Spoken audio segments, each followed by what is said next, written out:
I'm just going to do a test very quick, just to be sure I hear myself. All right, very good. We're very good, and it sounds like the audio quality is very good as well. So, anyways, guys, hey everyone, this is Michael back at for another live stream, and today's going to be an exciting one because we're doing. Actually, we're not doing. Today is NXT Deadline. But for some reason, when I look up the renders on the computer, it has like the WWE logo, which is supposed to say NXT up there, but at the same time, WWE and NXT did brand it as the Deadline. So, yeah, this one's going to be a very exciting one. So, and we have a lot to go through. So, going to run down the predictions very quick, and we're going to have one hell of a show. I mean, I know for sure that we're going to have one hell of a show, but I'm going to run down my predictions of the match cards that I posted on Twitter, so be sure to follow me there. And, yeah, we'll just go for here. So, I say my predictions that I feel like this one's going to be somewhat very predictable, but same time, I'm not sure. But here's what I said. Ethan Page is going to win, obviously, because he's like all ego. I mean, don't get me wrong.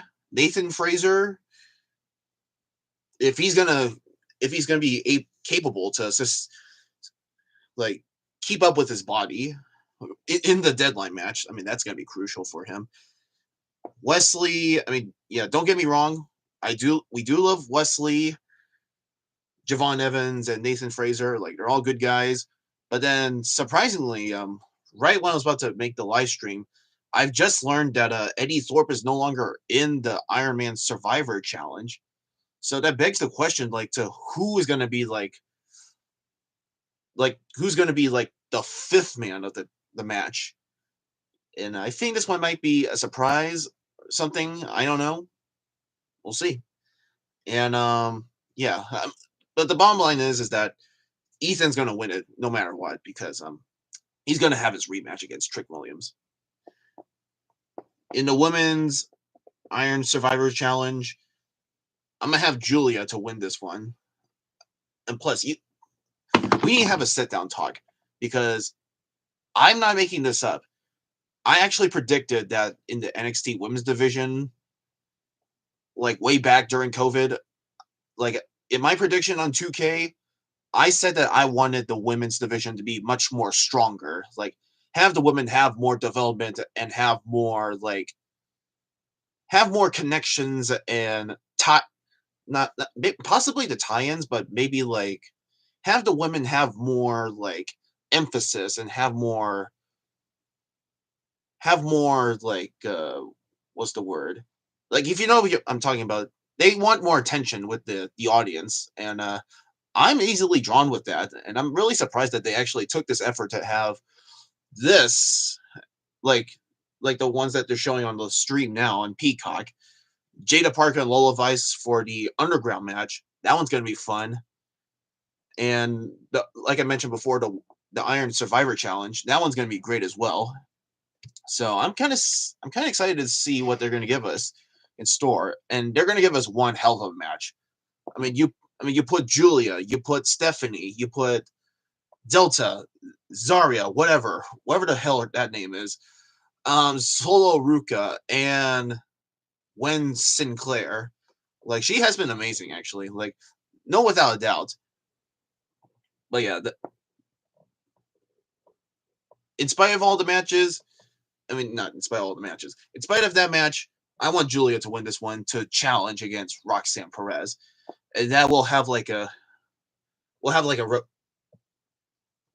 kind of go from like the lines of like when Julia becomes NXT Women's Champion, Stephanie will be next, and then Zarya, and then Cora Jade, and like there's so much good names in NXT, like in the women's division. Like there is nothing that can affect them for life. So Julia is going to be the good one, and Yeah, well, that's my official pick. I mean, my official pick for my predictions. So that's the case.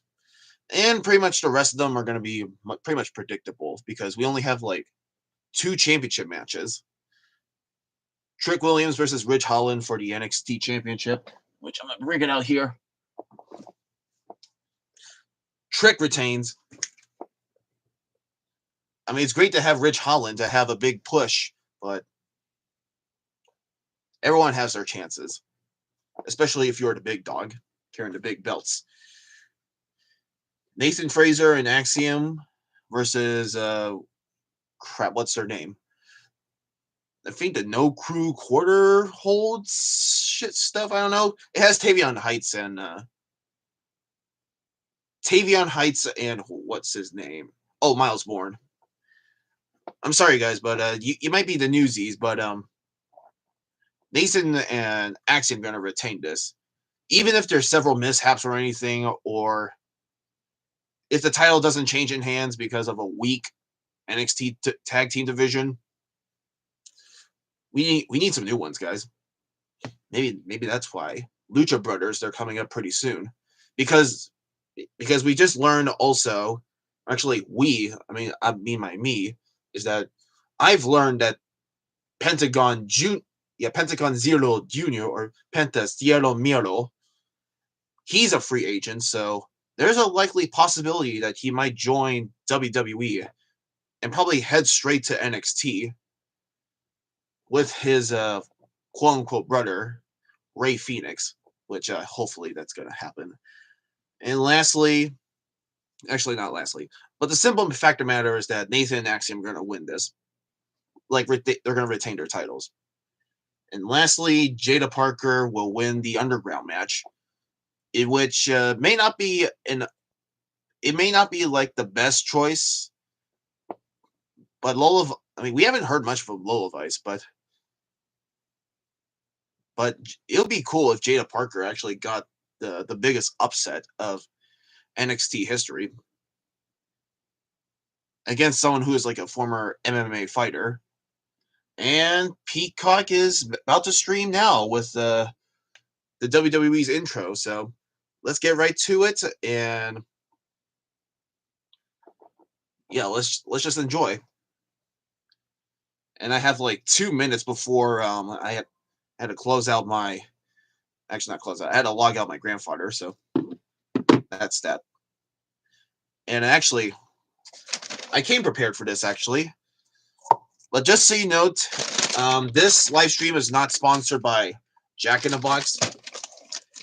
I just had to come by to get some goods, you know.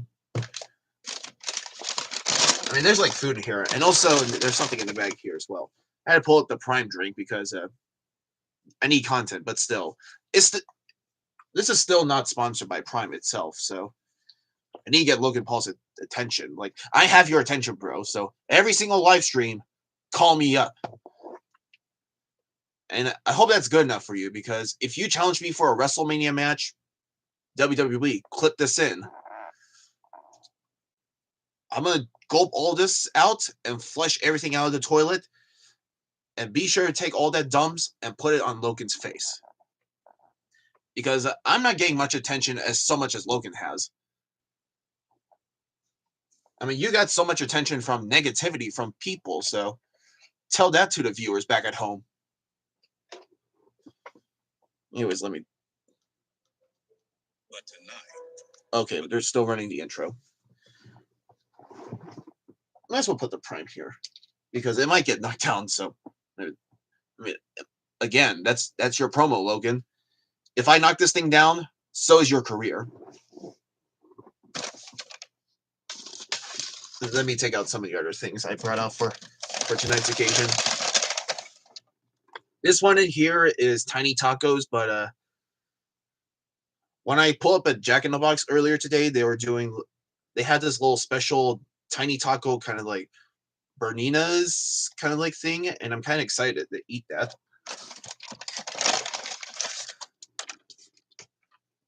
Apparently, it didn't call for fries, unfortunately. A straw for for this Biscoff kind of like shake, I guess. Also from Jack in the Box. And I also got this very cool limited edition ornament of Jack himself. I guess we might as well take it out of the packaging and probably display it somewhere. Well, we can display it right here.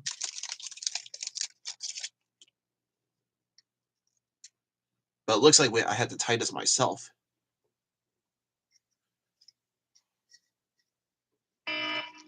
And there goes my timer. I'm not gonna risk it. Let me log this. Let me log him out very quick, and we'll get the live stream started.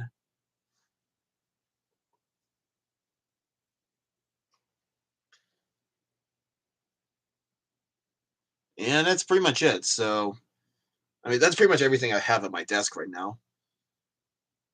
I also got like I also have like a couple of other drinks here just to be sure that my my voice holds up and making sure I don't have a dry throat. Because if you guys seen all my live streams before, I usually come out with like a very dry throat. And most of the times, actually, I had to step out from the camera very quick so I had to pick up my sister and a whole bunch of family stuff. But apparently, it's a good one because my sister's actually at some sort of like company party, and I don't have to pick her up. So, assuming that her coworker or any of her friends are gonna drop her off after work, like drop her off from the party and work, I guess. But just give me a couple seconds, and the intro is about to come on. So, NXT presents confirm everything, and we are about to begin, folks.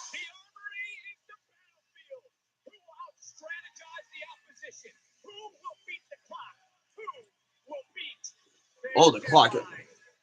I think I should have that ready actually. To have a timer. I do have a screen up there, so we'll keep in track of the time. I have a remote right by my chair here. And I have to talk through all of this so that way I don't get copyrights. I guess we need a screen for content. All right, let's begin. Oh, we're starting with the men's. That's cool. Now this match begins with two superstars inside the ring. Every 5 minutes, a new superstar will enter the match until all 5 have entered. Now falls will be scored by pinfall or submission. If a superstar is defeated, they must leave the ring and enter the penalty box for 90 seconds. Now at the end of 25 minutes, whoever has the most falls will be declared the winner and the #1 contender to the NXT Championship. And they're going to meet at NXT New Year's Evil, which I've learned. Bouncy. Here comes Javon.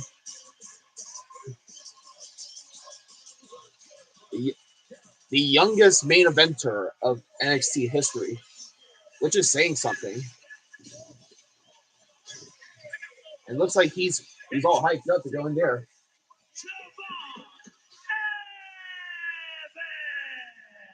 Where's YouTube? Apple of YouTube, so I can. This brand has become synonymous with. We saw the penalty box is to our right, but here's the young OG who drew. I have like so many channels up there. Like, I don't really need this much channels. When he said go for it, it's gonna help push it through these next 25 minutes. All I needed. And actually, while I scroll this, while I try to, there it is. I was about to say this. When I saw the list of men who are gonna enter the men's Survivor Challenge, I honestly didn't know like who would be my official pick. But like I said, with the women, all the men's are great. Like what the hell? I mean, the NXT they've been killing it. It looks like Wes Lee with a new haircut. What happened to all the dreads? All right, YouTube is pulling up very, very quickly, and I had to pull this up like 25 minutes.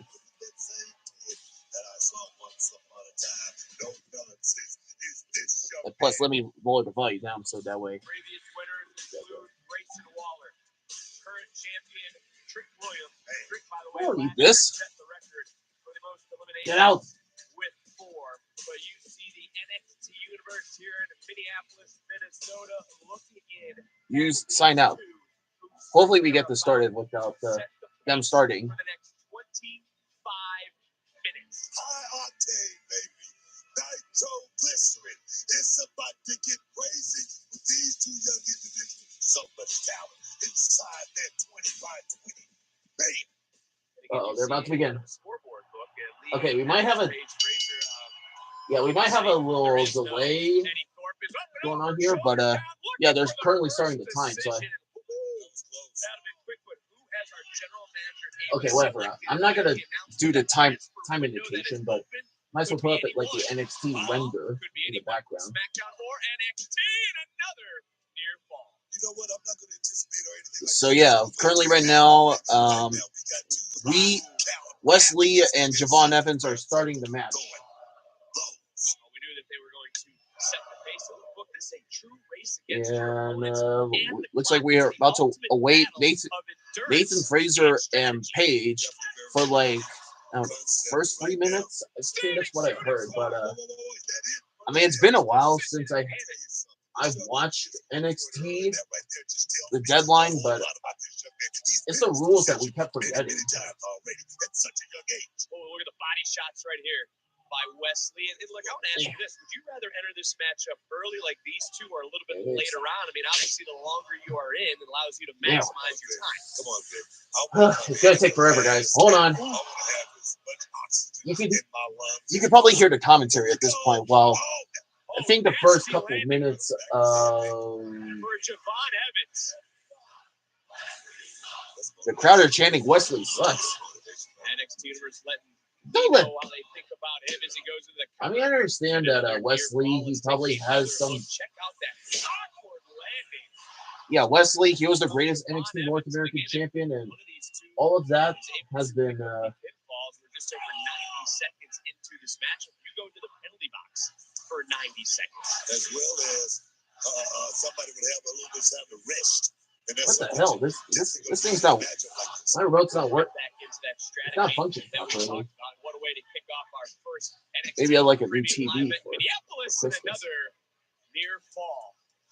Is Evans this time, and I don't know if you noticed it, but Evans looked up at the clock because he knows in less than 3 minutes another superstar is going to enter this matchup. That could either help him or could hurt him. One thing about this type of matchup, big time, is going to be your worst enemy in a matchup like this. You got to take advantage of each. Okay, what the heck? Every second. My mom's calling. My aunt's calling, so let me mute this very quick.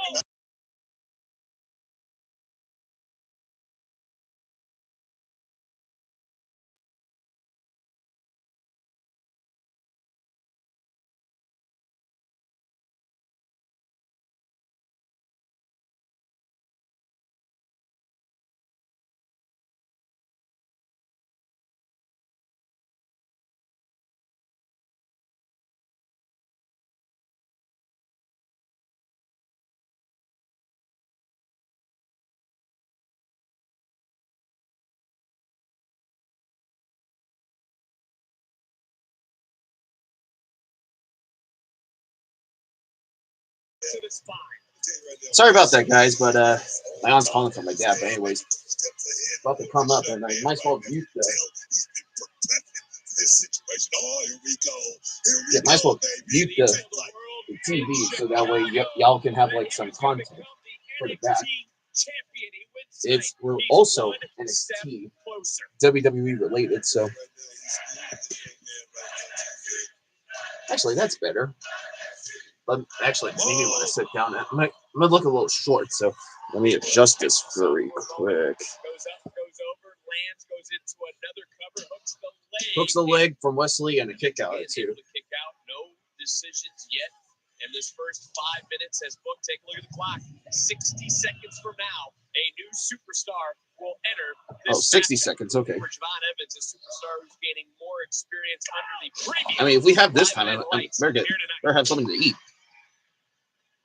So here we go. Swing and a miss. Evans goes Tiny behind, tacos, and biryani flavor. Wesley able to shift his weight at the last moment. And with it, I have Lee continuing included to fight. Little separation beer goes back. buttermilk sauce. Gets overpowered. Center of the Hooks a ring. leg. It looks like we have Lee's 30 left shoulder seconds before a just new getting off superstar the mat. enters.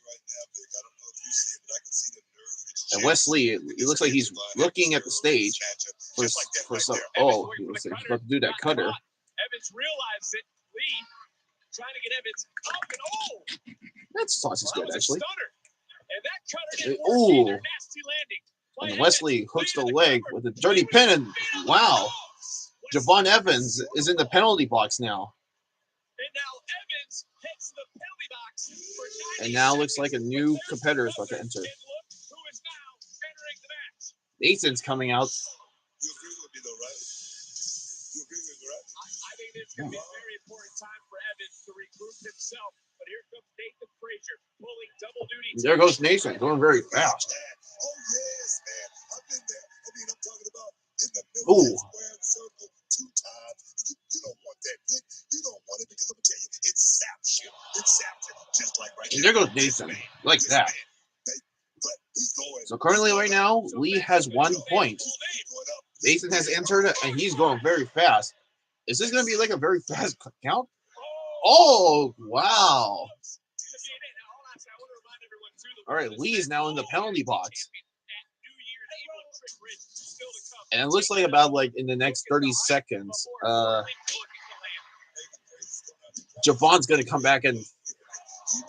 Yeah, he's going to come back in and get after. Oh, wait.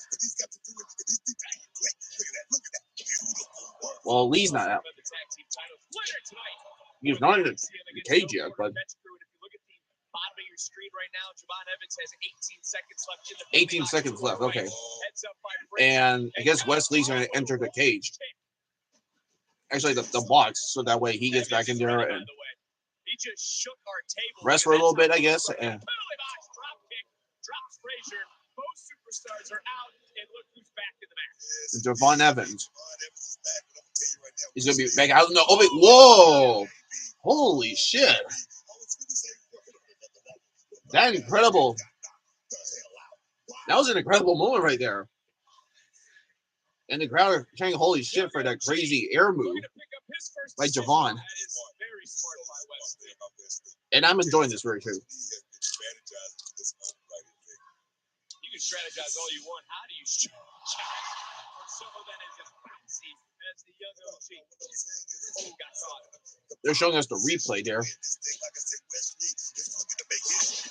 Ooh. Cover.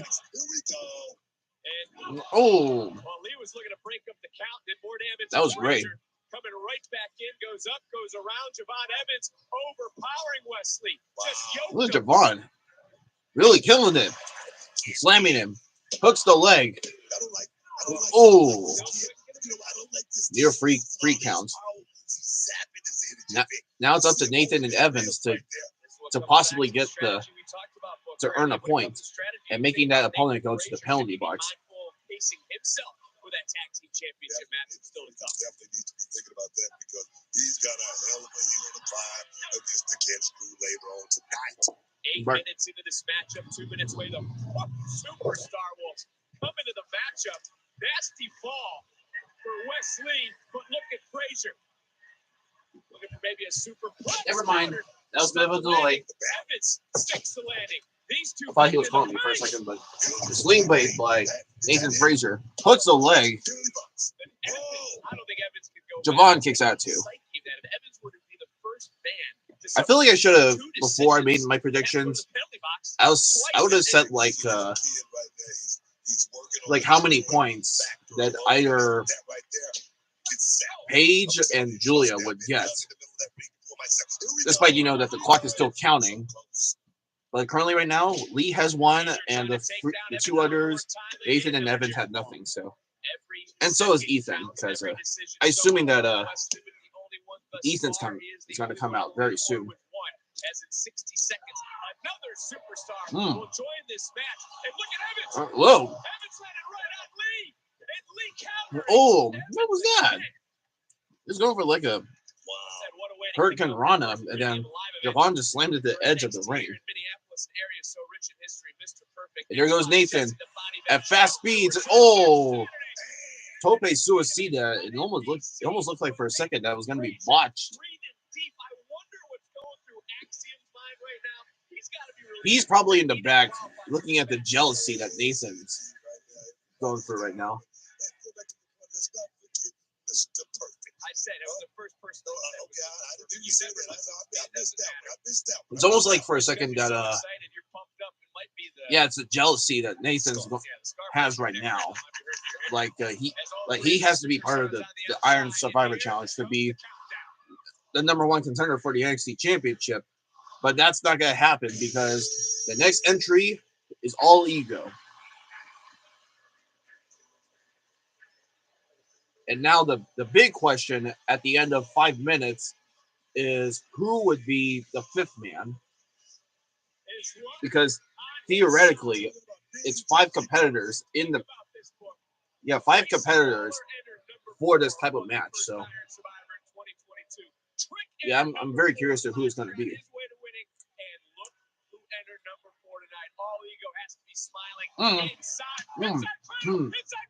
Whoa! Wow! Fraser has scored a fall, and Paige is already now. He's going to be part of the penalty box. And Ethan has lost it. And Nathan's like, bye-bye. Go in your penalty box. You're all ego, but it doesn't suit for everyone. So go in the cage, man. I mean, not cage. Go in your little penalty box. But Ethan's like, no, I'm not going to go in there. And there goes Javon, shoving him in. Yeah. And look at Ethan with that stare. He has lost it. Oh, Lee was about to do like a pinfall attempt.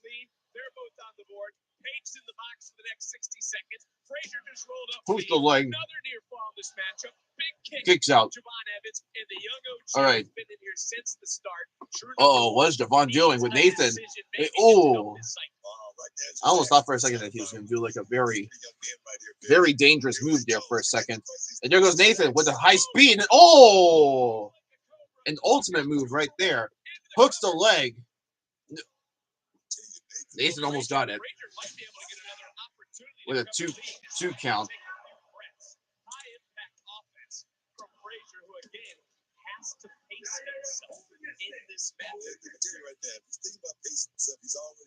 All right, so it looks like Ethan's about to come out in 20 seconds. And looks like he's tempted to do something in that ring. Like, try to take down both men.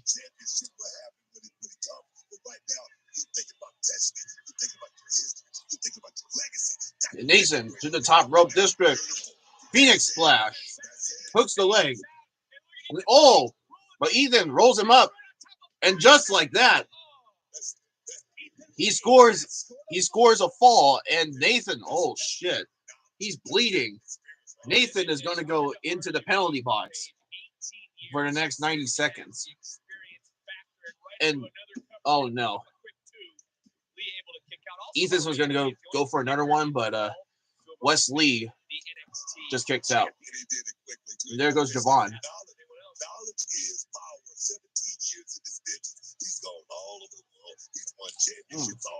What's going to happen here?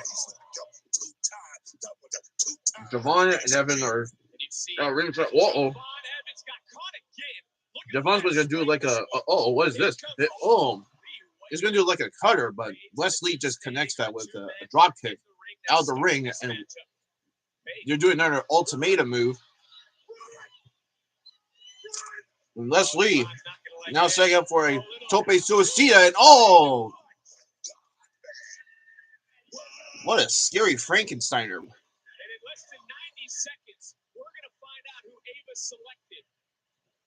Oh, that's right.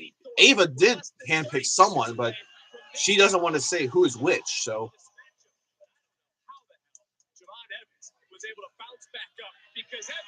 Oh. What a beautiful suicida. And Javon now going to the top rope. Doing a splash. Yeah. Hooks the leg. Oh. And Nathan, he's about to come out. But Nathan, yeah, I was about to say, when he was about to enter the penalty box, the man was like bleeding, bleeding from his mouth.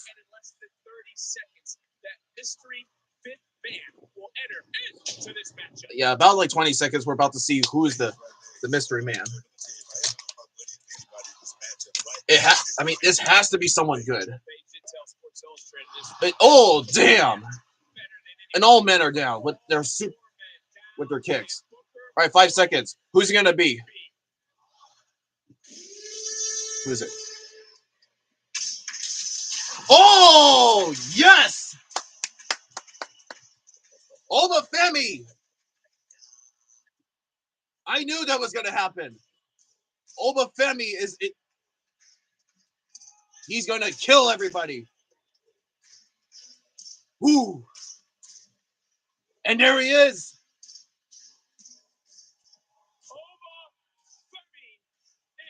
He's going to kill somebody.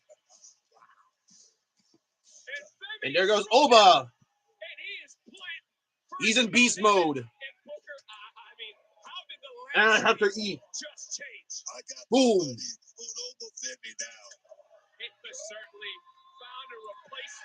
Yeah, I was about to say, can I retract my statement now?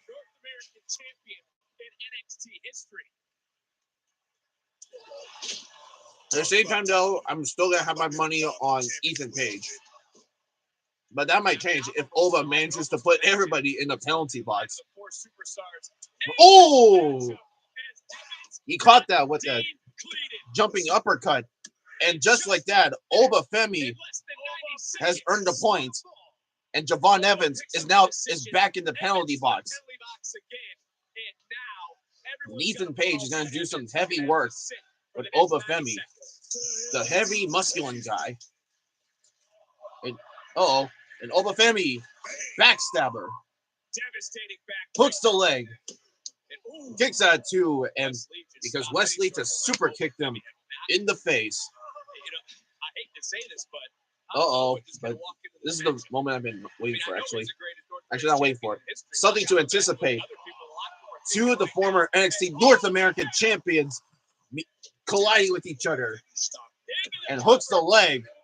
And Nathan breaks it up. Yeah, I hope my voice keeps up with this, because this is going to be very exciting.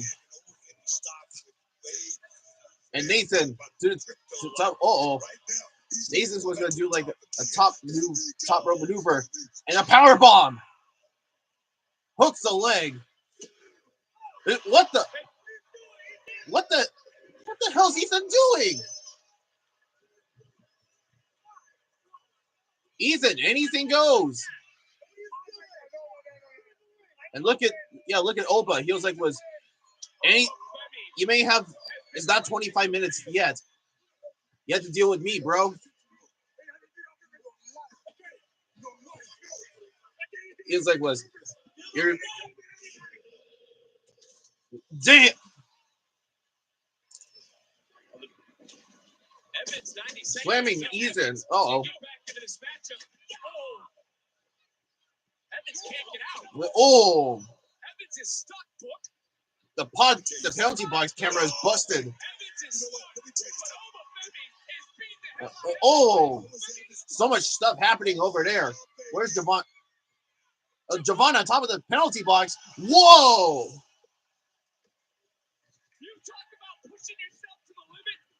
He just straight up moonsaulting these guys. And Javon Evans, again, there's the cutter. All right, hooks the leg. Damn. Javon has made the point, and Wesley's back in the penalty. Actually, Wesley's now in the penalty box, which means, guys, all 5 men, they all have 1 point. So, oh my God. Now the big question is, who's going to have the most points possible? It's either Ethan Page or Obafemi, who has been waiting for this moment. I don't like to Uh-oh. lose this young man. This is his time to show us what he got. Here Oba we and go. Javon Here we go. meet each other. Let's bounce. We're gonna have a classic, guys. Here we go. Young OG going for those punches. All right, Javon looking very strong, but Oba's gonna look very strong, but Nathan breaks it up. And now they're trying to team up, and this is smart strategy. Smart strategy to take down the biggest man, but there's nothing they can do about it because it looks like Oba is trying to back them off. And I want to point out why Wesley has 30 seconds left. The clock right now is approaching, and it has hit 20 minutes. There's only 5 minutes left in this match. We're all tied at 1, and as the seconds now tick off the clock, about 15 seconds, Wesley's about to come out, and already 20 minutes. We're at the 20-minute mark, and about 5 minutes, anything can happen. One of these men are gonna extra names for what the hell? Wesley's out of the penalty box and looking to strike. Damn. I thought this Oba's gonna do like a double man like maneuver. They need to conquer. But Wesley broke it up, and now it looks like all these men, starting with Nathan and Wes and Javon Evans, super kicks to Oba. Oh, but he takes no sell with the super kicks. And look at Oba. He's not taking the sells, and a clothesline to both of them.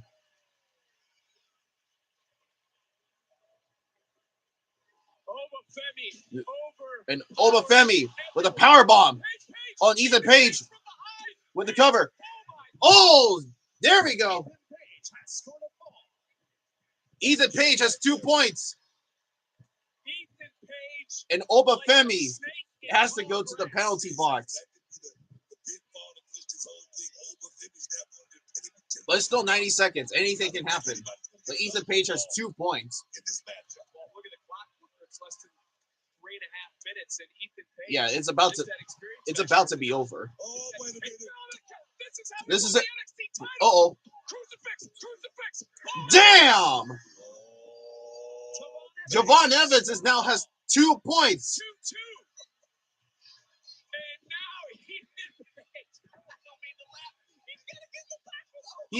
now he's going to the box. Get your ass in the box, man. He spilled the language. Get your ass in the box. And I feel like it's going to take every single referee to take them inside. Look at Oba. He was like, give him to me. Give him to me. Just bring him in. There you go. All right. Kill him.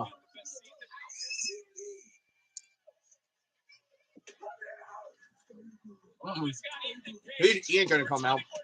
He's trying to escape, but Oba bringing him in, and trying to do heavy work with destroying Ethan in the cage.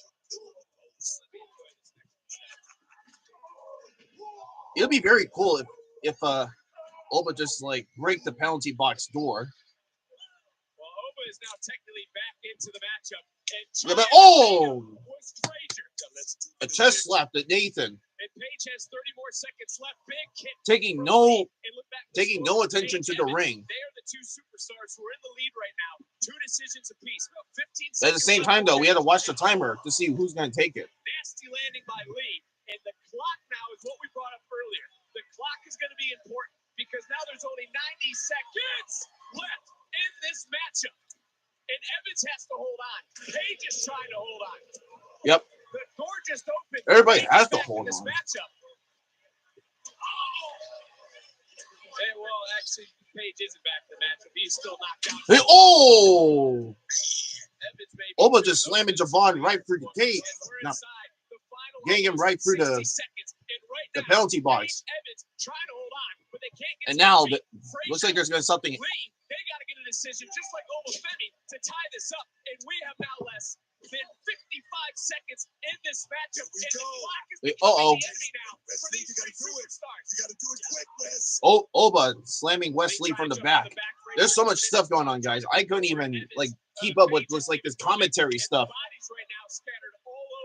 Now the big strategy is to take down Oba as he's with one point. I mean, there's no way that he's going to be. There's no way that we're going to end this thing with a tie, like a triple threat match. And it looks like we're about to be double choke slams. Who's going to pin both of them? And Oba, he gets another score. But shit. Oh no! Cover! Javon! No, it's not over. It's over. And Oba wins with two choke slams to Wesley and Nathan Fraser. Oh my God, guys, that's incredible. And I wish I could go on Twitter right now, but he's still on the phone. Oh boy. This is going to be great. Trick Williams, you have to be careful with this man, Oba Femi, because he's coming for that. He's coming for this thing.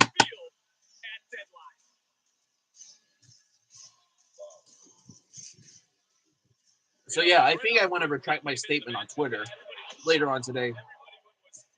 But all of this, 2 choke slams to get two scores, that is incredible.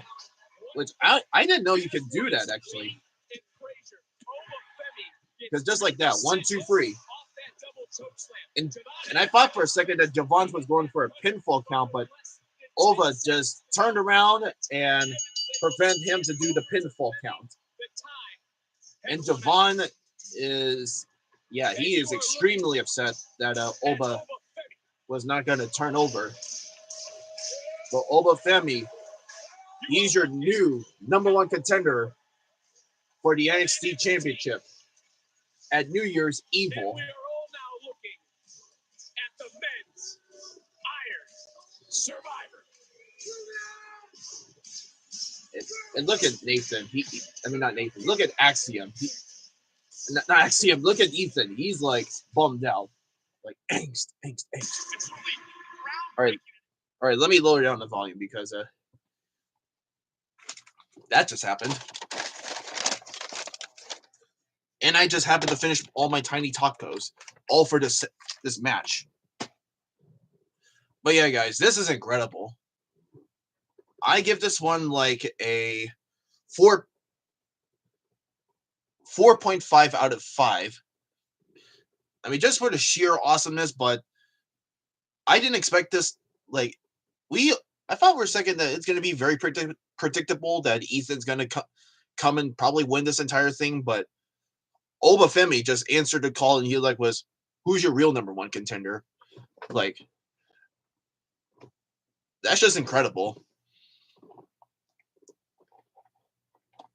Oh shit! I was drinking the wrong juice. Not wrong juice. I was drinking the wrong thing. Not that one. Let's try off this Biscoff kind of like drink.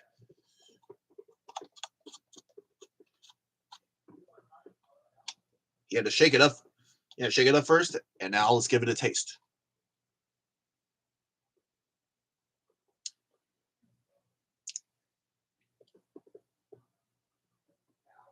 That's really good.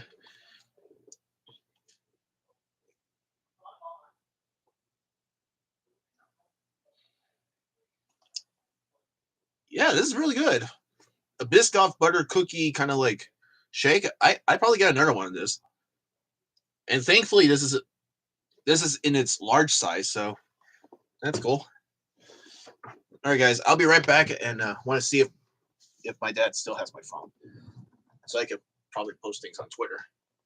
If not, then we'll just wait. So I'll be back.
Okay, I was just pausing here for a second, but I just posted on Twitter that Oba is the fifth man, and he destroyed everyone.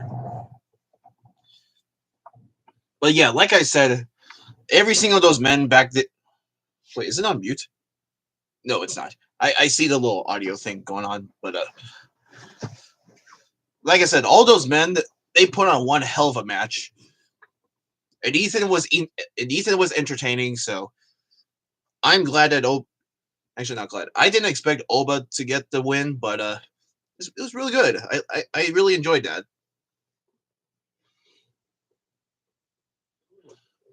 So I mean, that was a good choice by Ava, because knowing that Eddie Thorpe is cleared and for some reason taken out of the match, like if that was like the official match card with Ethan Thorpe in it, I say that not Ethan Thorpe, Eddie Thorpe in it, Ethan was just like win the entire thing. But looks like those changes came to those changes were changes, and they gave it to Oba. Like that man's gonna have one hell of a he's gonna have like one hell of a career as previously the NXT North American champion, great champion holder by the way, and maybe potentially your new NXT champion. In which I'll be very, I'll be like very, very, very interested to see how that goes.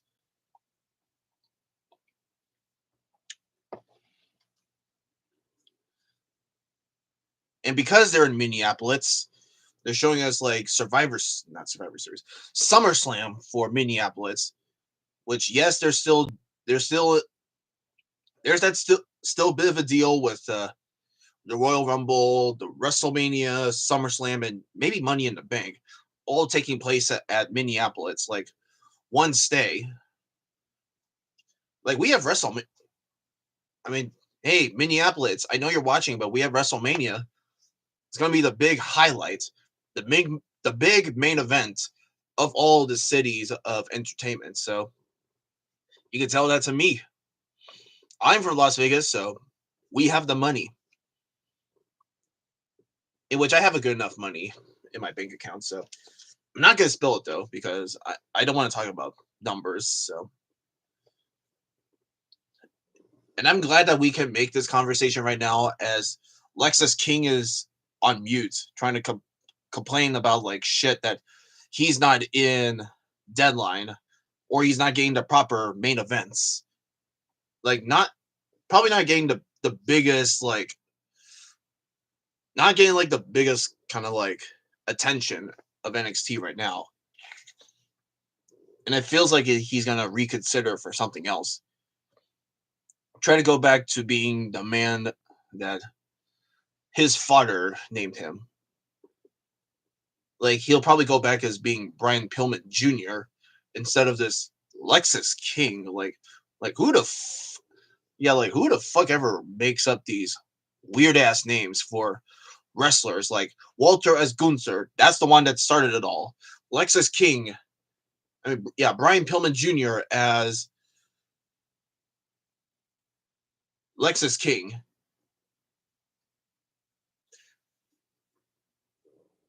Like, yeah, that's weird. Oh yeah, and even the one they're showing us right now, Delta as Zarya. I mean, it's not a bad name, but I wish we could. I wish it had been like Delta. But it looks like now we're back at ringside area, and all the ropes are not there anymore. So, you know what this means, guys? We're about to have the underground match. And here comes all the fake fans wearing black t-shirts and pants. I mean, I would have been there too.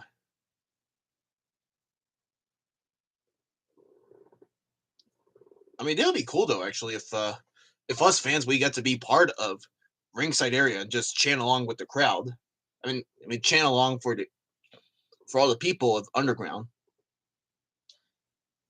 Do I have a napkin out here? I'll be right back, guys, because I need to blow my nose very quick.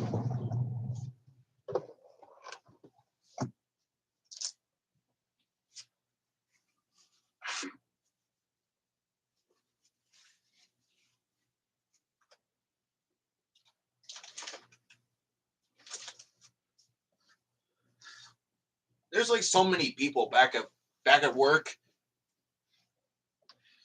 who are getting sick and feeling under the weather, so I had to be careful with myself.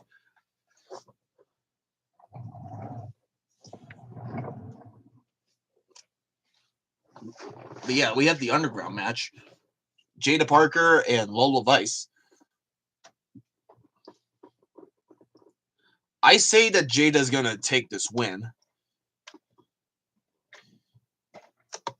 Because she's starting to become like that very woman with like star power, and I think there's some people who say that she has like the it factor, which technically she does. I mean, she does.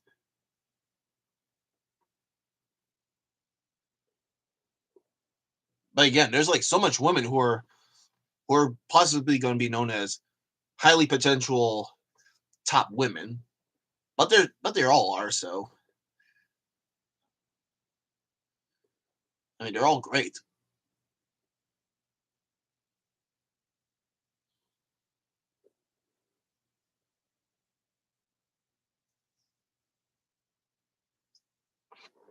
Oh yeah, it was like 2 months ago of that NXT debut episode on CWC. There's a little bit of like the storyline goes with these two. It's like ever since Jada Parker was met with like Jasmine Nix, they've been accusing they have been accusing each other for like trying to ignore merit and each other, and that they've been like they're trying to kill each other. So that sets up for Underground.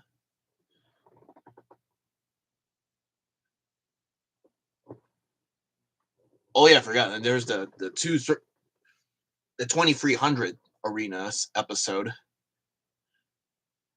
in which if we see it here in the promo, yeah, Jada Parker won the match, and Lola Vice is not happy with it, and she challenges her to an Underground match. And you know what? I have no problem with it because Underground, when it first debuted, I'm like, that sounds simple, but at the same time, though, it's more like UFC. Like, the only way you must win is by knockout. Like, you have to knock your opponents out. With no rings, with no ropes, no nothing. It's just taking out your opponent in one ring with no ropes. And we're about to begin with the fake fans tapping the ropes like it was retribution. And here comes Lola Vice in with her boxing robe.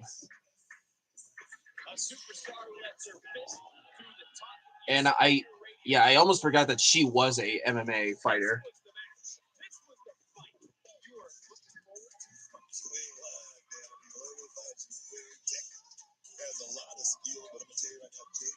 If it wasn't for Underground, if I gotta be honest, if it wasn't for the Underground kind of like stipulation, they would have brought out like the pit cage match, something that Matt Riddle, Timothy Thatcher had competed before. But here comes the girl, like the girl, Jada Parker.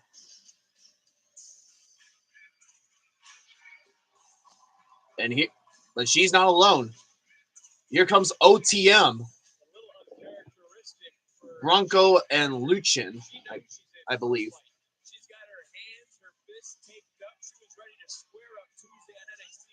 She's all braided up with her good looking gear, and it looks like she's not going to play around. All right, here it goes. The rules: no counts, no pinfalls. The only way you must win is by knockout, TKO, and submission match. So, which, yeah, technically all UFC matches. Yeah, not UFC matches, but it's something like that. It's a UFC kind of like stipulation match. The following is the NXT Underground match.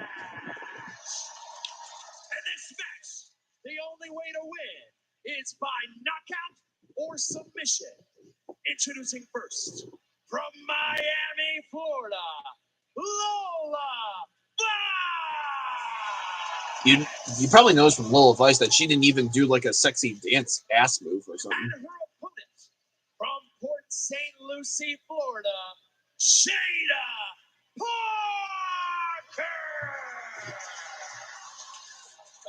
I guess you can save all the dancing for later. I guess. This is gonna be deadly, but at the same time.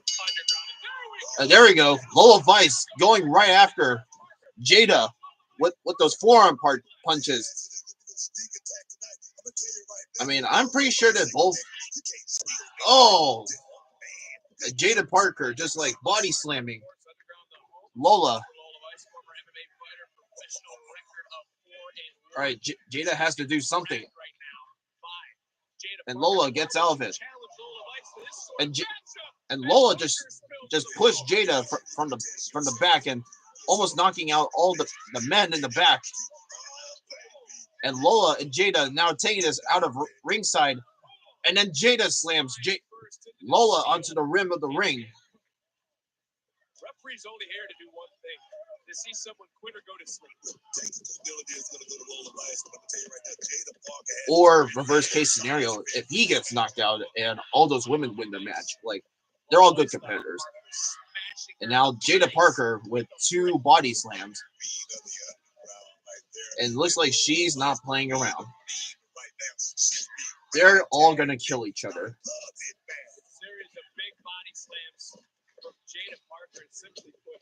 I think here, I don't know if this is me, but if I were in a Deadline match, if I want to win this one, I'd probably put like some big, like lullaby music and have them like go to sleep. Like go to sleep while fighting. Like but at the same time, they had to keep fighting. But getting back to this, Lola got Jada in an armbar, but Jada Parker, with all the strength, gets out of it by slamming her again.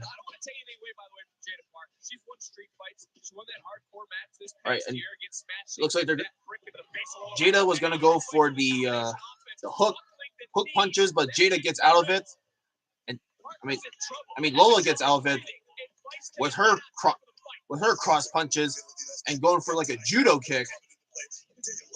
And there goes Lola again with the punches, but Jada gets out of it with that elbow strike. And Jada goes back, trying to gang up on Lola with those punches. But Lola blocks it. Yeah, look at that elbow strike. That looks nasty. But Lola, she catches Jada and possibly going for like an ankle break. I can't even speak. She got her with the ankle lock. Yeah, with no ropes, you cannot break it up. I mean, I don't know what's the case scenario to break up a match or break up the submission move. I feel like she's gonna go for a fan.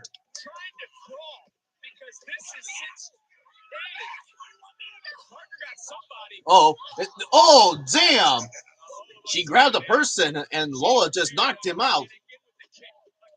And Lola Vice with the kicks and another one. That's like 4 of them. And Lola with the right in the kick on Jada's core. That's gotta hurt. And Lola, ow! Lola was gonna do like an elbow strike with Jada. Jada like got out of it, and her elbow just like hit this, like the pole. Yeah, let's see that.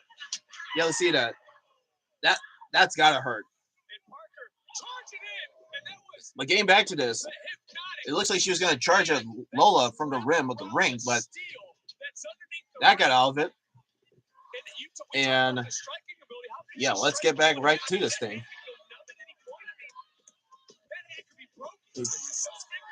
And now Jada now focusing on the injured arm of Lola. And now it looks like Jada, she's going for her. It looks like she was going to go for her own armbar, but Lola, she's trying to escape it. But Lola Vice is still not. She's not going for a TKO.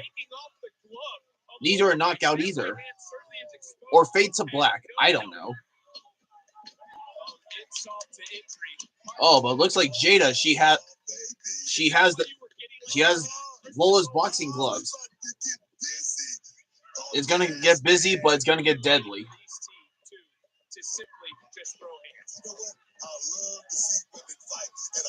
It would have been worse if she had like brass knuckles. And Jada Parker going for. She was doing the forearm punches and a kick. Yep. Going again for the punches and another one.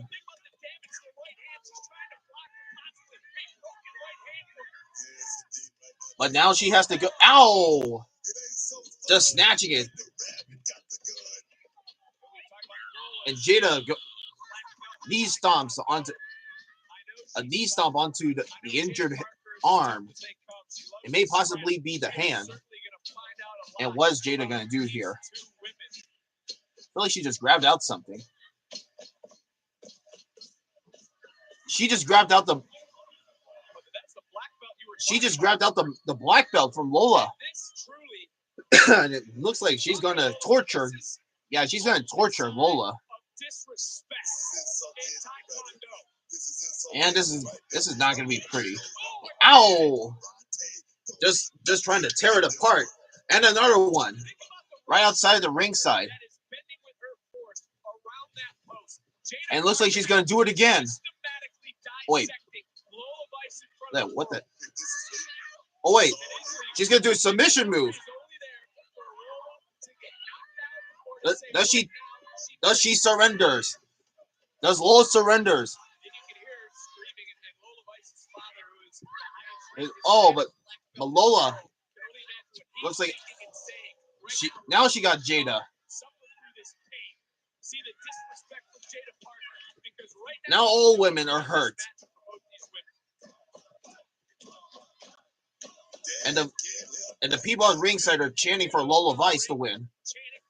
But personally, I said in my predictions, I wanted Jada to win. But Lola gets back up with those clotheslines. And another one. Oh, but Jada. Oh! The headbutt from Jada.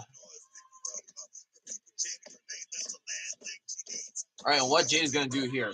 Carries her. Looks like a little Samoan drop kind of like thing. And there's Diablo 7. I mean, Diablo 6, I'm sorry. Actually, I forgot what Diablo game we're in. I never played Diablo games, so. I mean, if you can't tell, so. And now it looks like Jada Parker breast slam onto Lola. And uh-oh. Looks like Jada staying up on the steel steps and an ass drop onto Lola's core.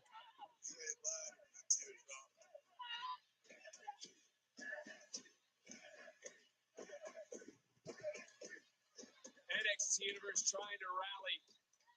I mean, I don't know about y'all guys, but I honestly feel Jada, you can't. Jada, you can't win by pinfall. You gotta knock her out. Or make her tap.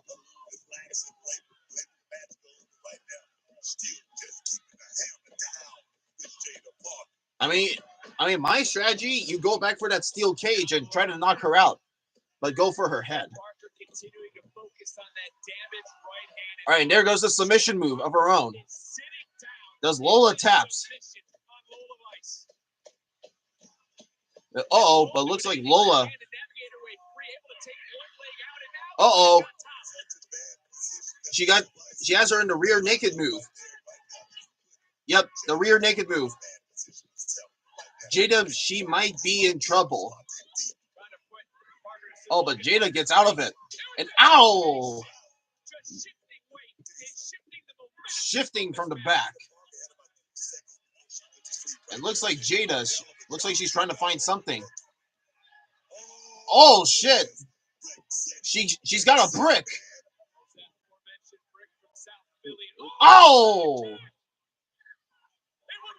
Preventing Jada to go for the brick. And now she's back with the rear chokehold. Yep, she is definitely in trouble. She's trying to go for the brick. Oh, but Lola Vice, she kicks the brick. And Lola Vice with a suplex. It looks like Lola now has the brick. Uh-oh. And Jada with a suplex.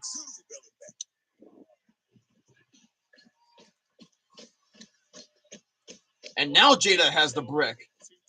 And, ow! With the injured hand. Whacking Jada, but it looks like she is impacted with the brick. And now locking Jada. That's it. She is knocked out.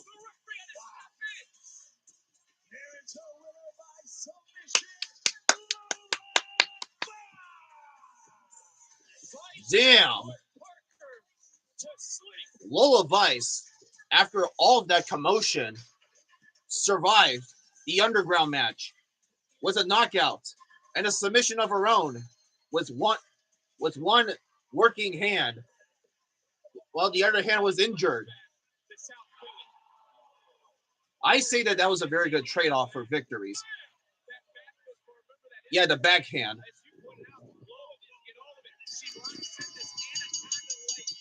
I thought all the kids from the audience thought that she was tapping, but apparently it was just a knockout. And Jada is not happy. But Lola is happy. And she can finally do her sexy ass dance moves. Yep, they shoving the brick out. Wow. I say that this was really one intense kind of like underground match I ever saw. So let me put this on Twitter. That was one.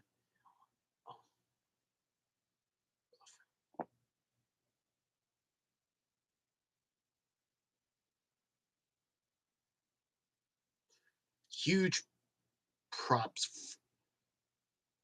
Yeah, huge props to Jada and Lola making this match much physical. Yeah, both physical and actually I'm going to keep it as huge props to Jada and Lola making this match much physical than any other matches. Or actually any other underground matches, because I'm pretty sure that Raw had their own underground matches, but they weren't really much more physical like the one that we just witnessed. So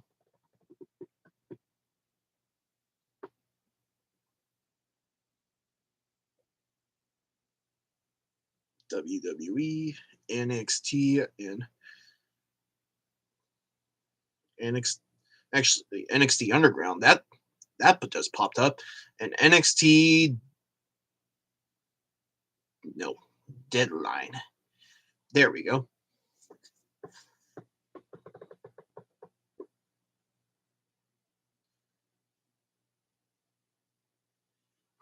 But yeah, that was. I think that was by far one of the most physical kind of like underground matches that we have saw. Like in terms of like anything out of NXT, like I think I remember from like last year, Lola Vice, she did fight against someone, but it wasn't that much physical. But this one really was because you thrown Jada there, who has like the superstar power. Like that was great. It might be the best one out of all of them in NXT. So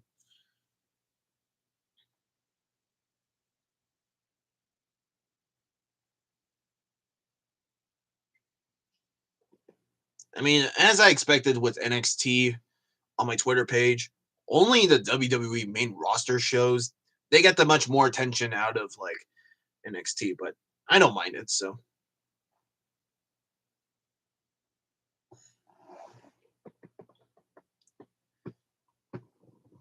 hopefully, not hopefully. I was kind of thinking this too. Like the more I do these kind of like live streams, the more I really want to like switch from like streaming here. Like I mean, don't get me wrong, I do love streaming on YouTube, but I really want to stream also on Twitch. Like I open up a Twitch or maybe Discord for these type of matches or these kind of occasions, and we'll go from here. Because I know some of y'all loved it, and I really want to do more of this. And yeah, just like that.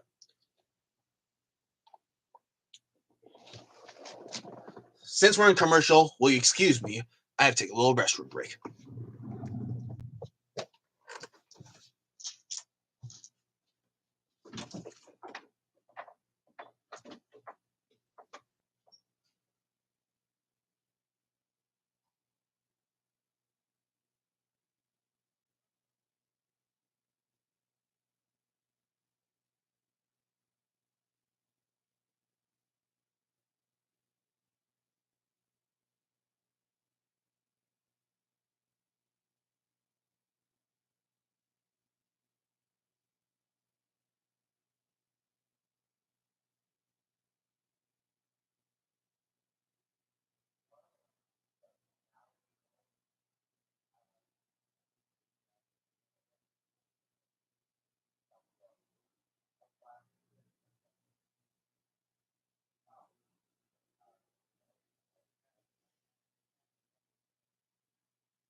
Well, it looks like we're back on the air, but it looks like there's the beat up Nathan Fraser and Axie. I mean, yeah, the beat up Nathan Fraser, and looks like both men are going to go out there and head down for their next match actually against No Quarter Crew. Actually, I remember now. No Quarter Crew members, Miles Bourne and Tavion Heights. I mean these. I mean those two men. They. I mean, don't get me wrong. They're both great. Yeah, they're all great competitors as a team. But over the last couple of over the last couple of matches in many events, there's so much mishaps going along. Like mishaps, miscommunication, and this is I want to honestly bet that this would suck if they would like split up and probably causing like Nathan Fraser to go heel. And look at that. All from the promo, all the teams have gained. Yeah, all the teams they gathered up, try and make the best for the NXT Tag Team division. But like I said before, it's going to take Lucha Brothers to come in to probably dethrone these guys, I guess. Maybe the tag team division is a bit more allergic with me or something. I don't know. But yet again, it's going to take Lucha Brothers to come in and probably dethrone these guys. I mean, if not the Lucha Brothers, then I don't know what will.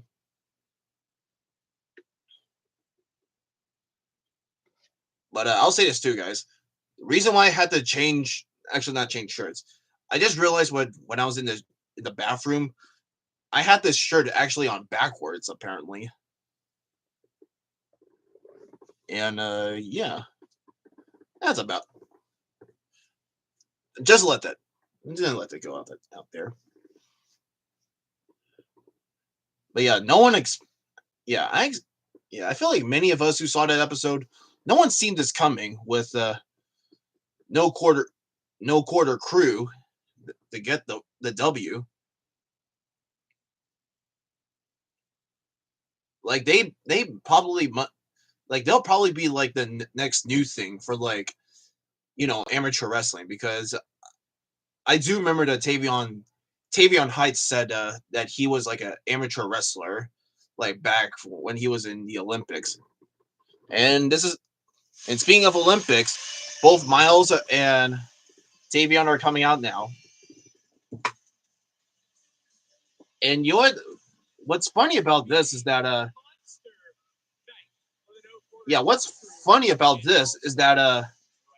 they still keep the theme for like Drew Gulak, which I find to be very amazing that it's very amazing that they're keeping like the tradition and keeping the respects for Drew Gulak, who made it them. So that's cool. But yeah, I'll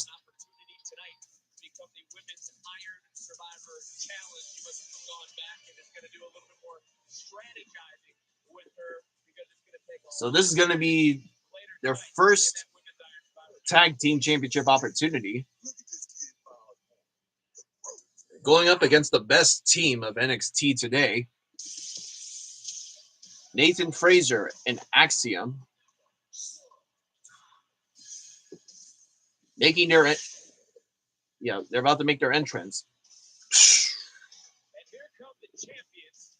One who's already competed tonight. You can see his feeling. Yeah, Nathan Frazer, he's beat up.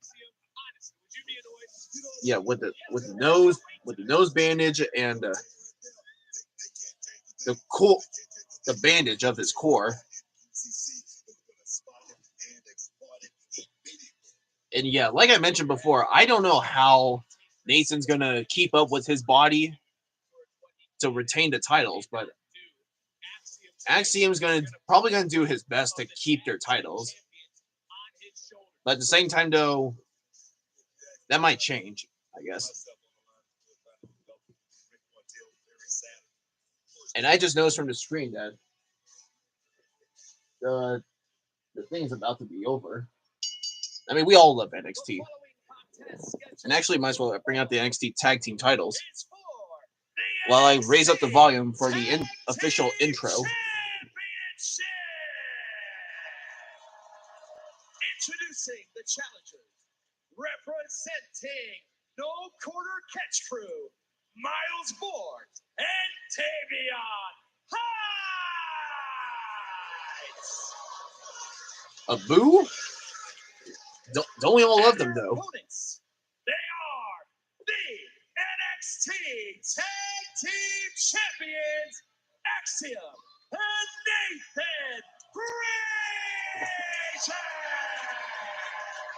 Look, I kind of hinted at this earlier. I actually looked at this title, and knowing this from you guys today, but this is the only title that doesn't have like a redesign from like the current NXT Championship and the Women's Championship. This is the only one that doesn't have a redesign. And that NXT logo is still there. So I'm guessing that this is probably like their favorite out of all the bunch. I mean, don't get me wrong, I do love both NXT titles. So this having, for this to not have a redesign, I'm okay with it, I guess. I mean, it's everyone's favorite, so. Anyways, we're getting started with the match with Miles and Nathan locking up, and let's see what's gonna happen. Shoulder block by Miles Bourne. Oh, Nathan tagging Axiom in. I feel like he needs some time to take. Yeah, he needs some time to take some time to like recover for like an additional 10 minutes. So yeah, Axiom and Tavion all now trying to lock up each other. Right, there they go. And now Axiom with his amateur wrestling moves trying to take down Axiom. Oh, that's a very good takedown by Tavion. And both, yeah, wow, what the hell? And even Axiom as well.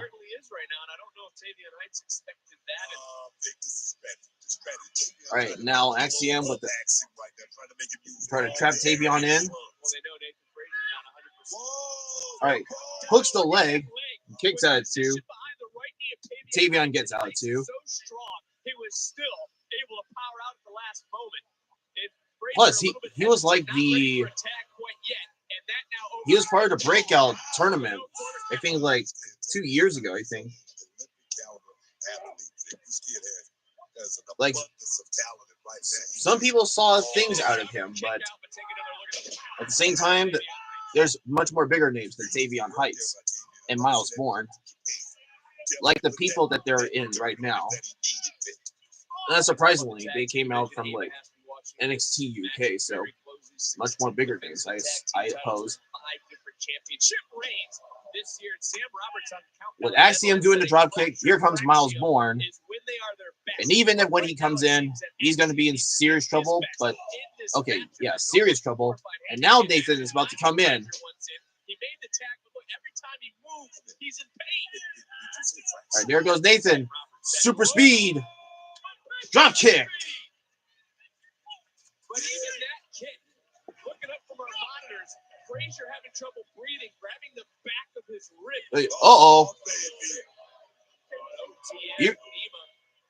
Yeah, here comes OTM. Like honestly, if these guys don't win tag team championships, then we riot. Because Jada Parker is like up, like she's on top, and OTM's like down over here. Like, where's their highlight? Anyways, getting back to the match. Nathan Frazier. Yep, there he goes with a Hurricane Rana. And now Lucio and Bruno, they're all looking down at the No Quarter crew. And there's the Suicida by Axiom. And a Suicida from Nathan.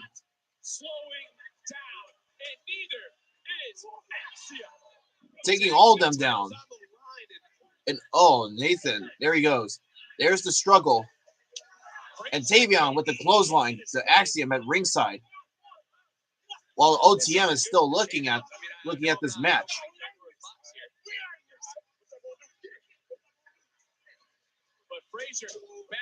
I feel like from that episode to when they were talking, and I was about to say, when they were talking with all the teams, they're like, one of them has to take down these guys. Like Tavion from earlier, he just let's see the replay. He suplexed Nathan, crashing them both, and crashing both of OTM. It looks like they're gonna do something stupid. And there goes Tavion, being down the battered Nathan.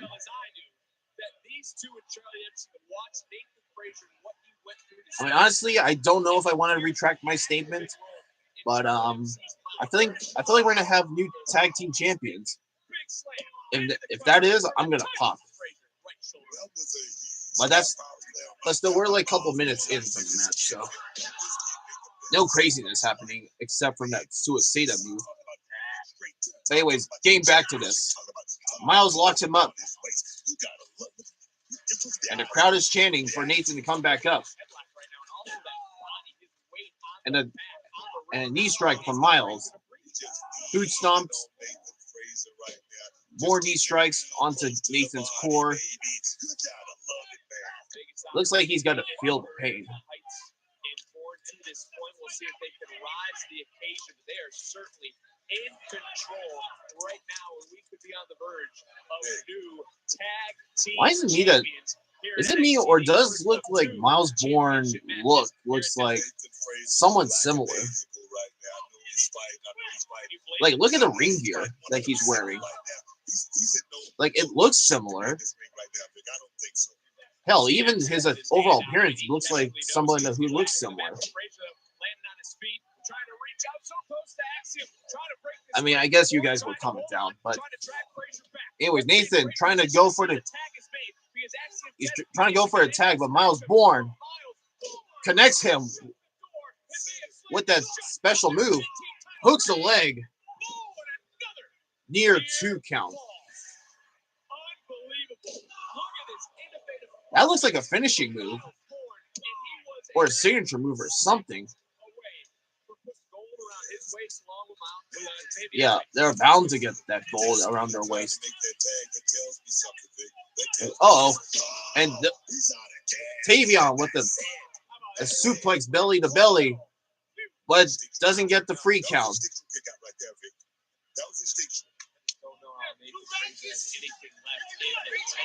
Yeah, look at that special move from Tavion. From the catching belly to belly suplex.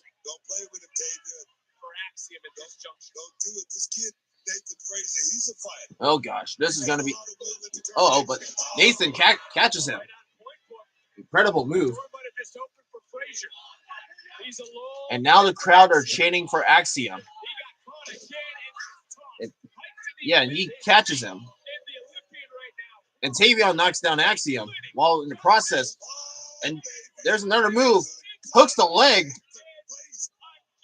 Again, a 2 count.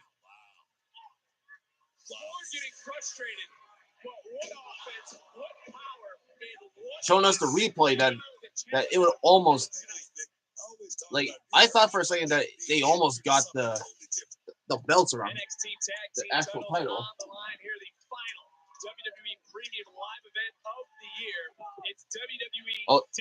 Oh yeah, the final pay-per-view of NXT actually. Now I think of it. But Nathan gets out of it.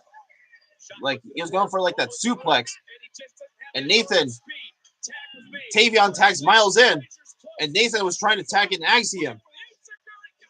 He goes for the kick, and now Nathan trying to go back up, tags Axiom, and there it is. Axiom is loaded, and there he goes from the top rope. Super kick, forearm punches, and a slap, forearms, and Axiom is all fired up. And Miles Bourne catches him with the slaps.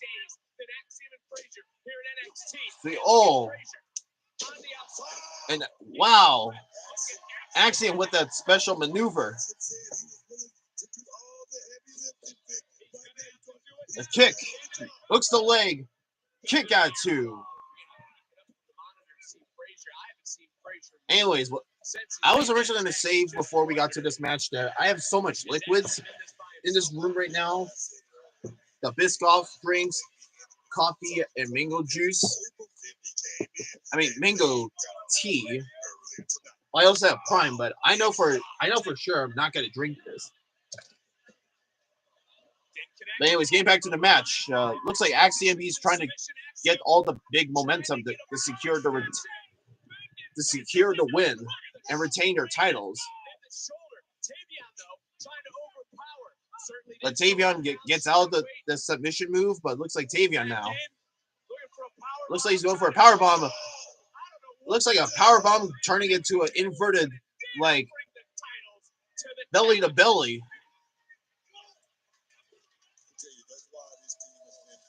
This match is going crazy.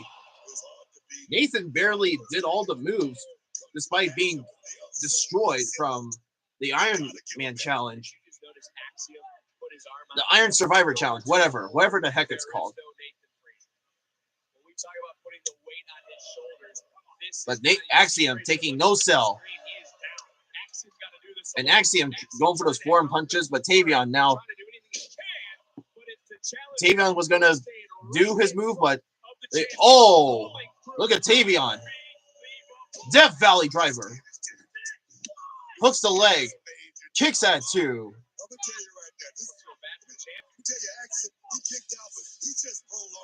Yeah, let's see the replay.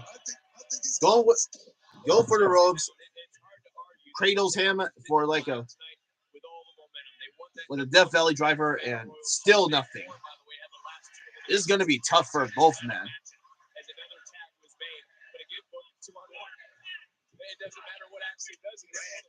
What are they going to do here? Looks like Nathan. Looks like they're going to do like some sort of special move from the ringside area, but Axiom now tags in Nathan. And Nathan, the tope suicida perfectly. And I just looked up at Frazier as well. I mean, there are wounds of war. He's got blisters. And Nathan now 450 splash. Hooks the leg. 2 count. I don't know, Booker. How long is this going to last? We came about like 20 minutes in this, and now my voice is about to be destroyed. Let me drink the Biscoff. But Miles Bourne, he was going to intervene, but Nathan kicks him off. And now Tavion, now into the middle rope where Nathan is. But Nathan gets out of it while Tavion's on the floor. I mean, not on the floor, but on the ring. It looks like Nathan's going for it. From the top rope. But Tavion's back. And he suplexed him.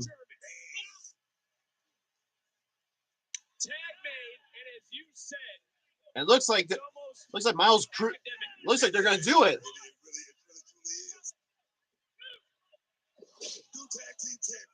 Oh God, I feel like this is it. But wait, the Axiom's there.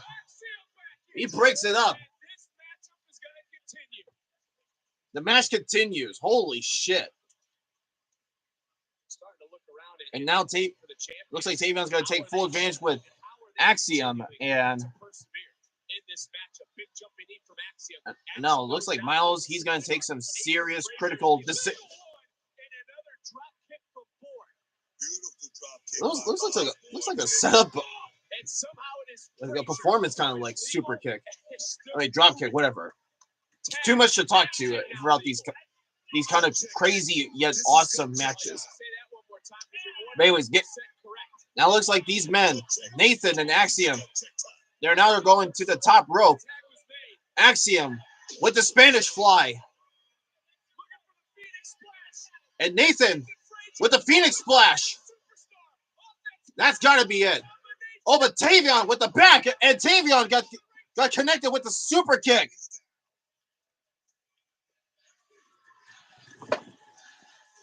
I'm dead.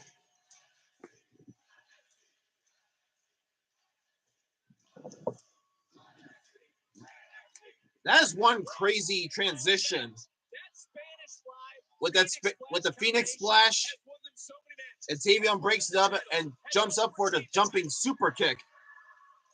This is great. But there goes the miscommunication again. Drop kicking onto Nathan, and Axiom feels remorseful about it, and Miles Bourne connects it with a clothesline, and now Tavion connects a move to Nathan. And Tavion now tags in. And Miles looks like they're going for it. That's it. Hooks the leg. Oh.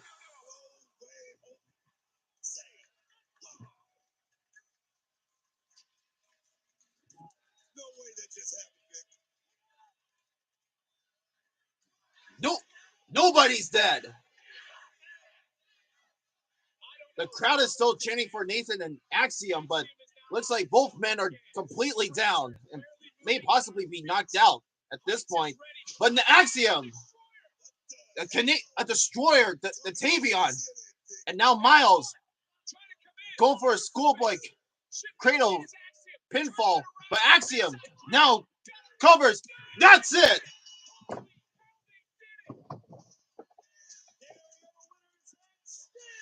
They retain.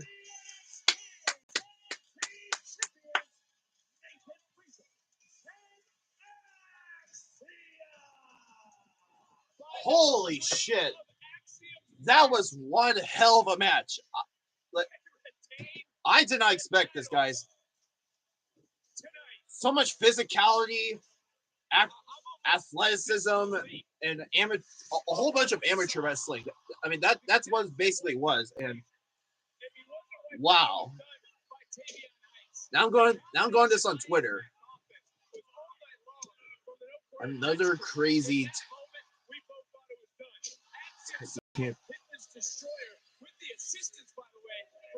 Huge props. Yeah, huge props to both teams for one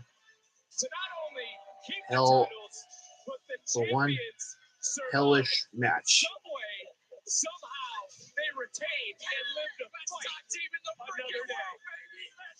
Yep, best team in the world. Yeah, Nathan Fraser, despite being beat up from like the Iron Survivor.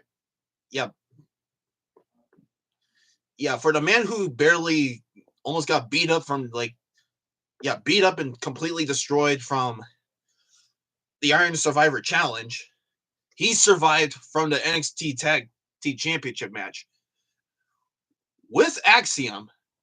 Even much more crazier. Like, honestly, give this man a push. Like, I mean, it would be shocking if we had like a heel change from both men, but honestly, that would not work. But still, that was one crazy match.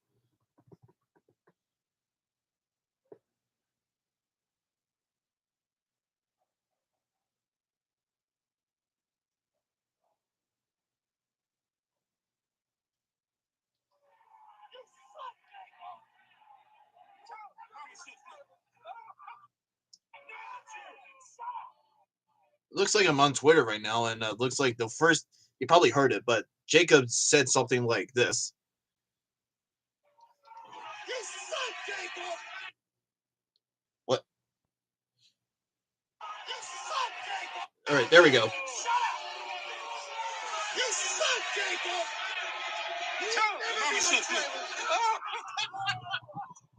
My mommy said do it. Make him eat his own words, I guess.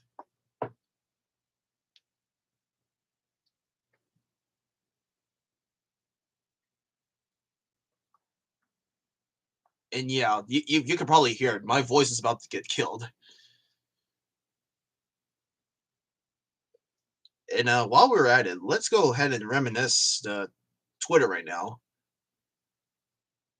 Looks like Pro Wrestling Finesse has possibly potentially spoiled the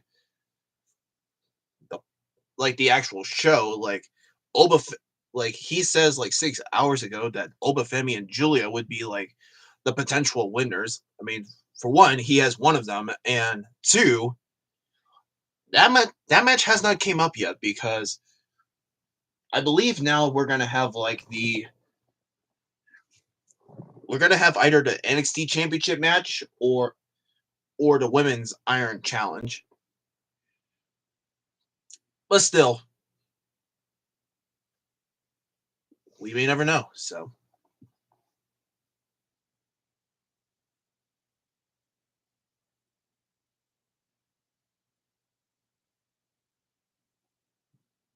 Yep, still reminiscing Twitter.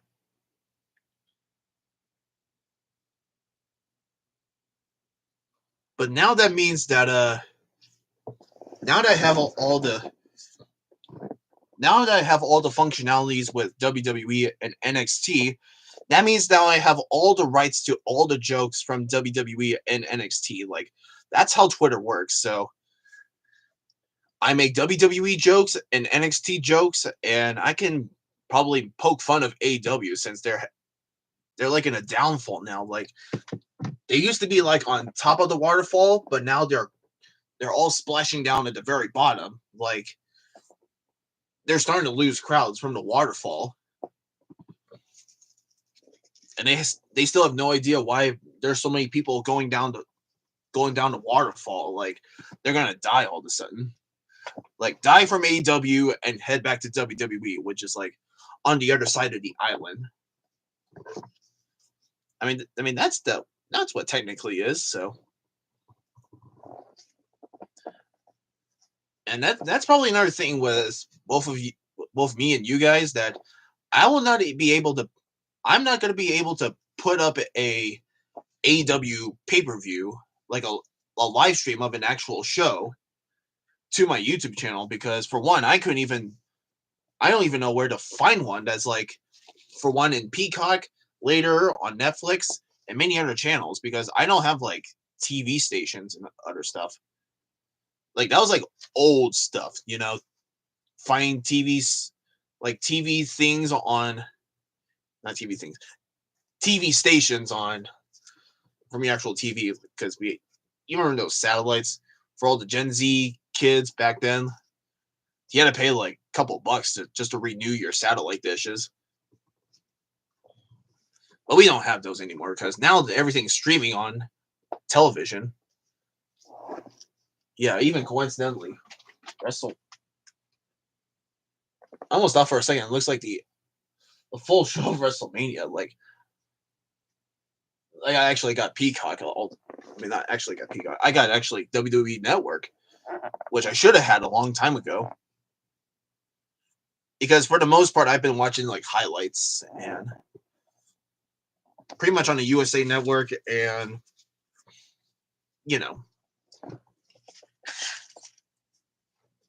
Rennie knows. And look at Julia. She's ready, but now it looks like there's a segment with Javon Evans. 2 seconds. All I needed was 2 seconds. I would have won. But then I had Overton to make sure, he's kind of crazy. You know what I'm saying? But the Iron Spider was fire, wasn't it? It was crazy. It was fire. Oh yeah. That was tough, wasn't it? And look, I ain't going tonight. You know what I'm saying? You know what? Deadline 2025. Looks like Put me in the women's headlock. Actually, no, that's kind of scary. Okay, do that. What are you doing? What are you doing? Like, what is Wesley doing? Just lost to Obafemi, and you out here acting fool. Are you stupid or are you dumb? Look, you don't give me like neither. But bro, he's reminiscing, bro. You saw that fire performance. You come into the back acting what is it? Come on. Salty. Oh God. Salty. Where are you at? Now you a part of this too? Look, one day you be just. Where's Cedric? Oh no, I'd rather not. Oh damn. One day you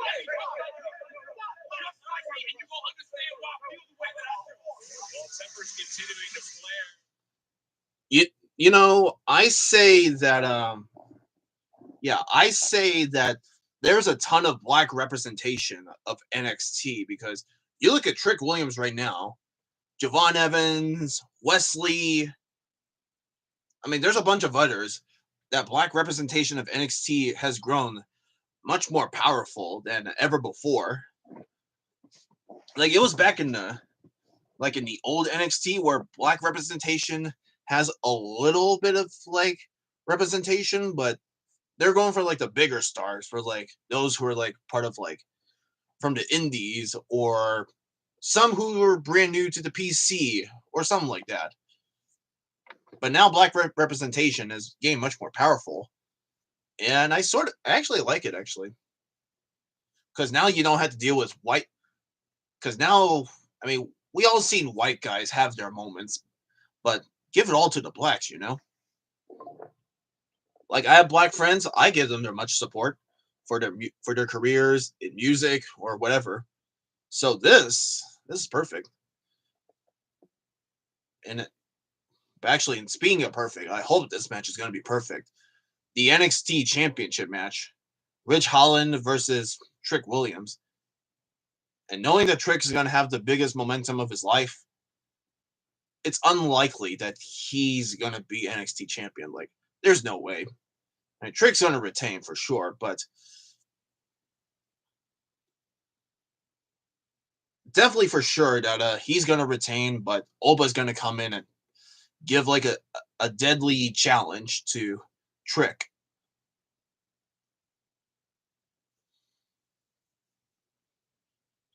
But it looks like Ridge has sensed like a darker kind of like tone of his own character, and we like it actually. But like I said, like I mentioned before, and most people do, I wouldn't expect so much I wouldn't expect so much upsets and momentum out of Trick. I mean, not Trick, Ridge. Like he may be the guy right now, but he doesn't have that much star power like Trick does, or even earlier from Jada. So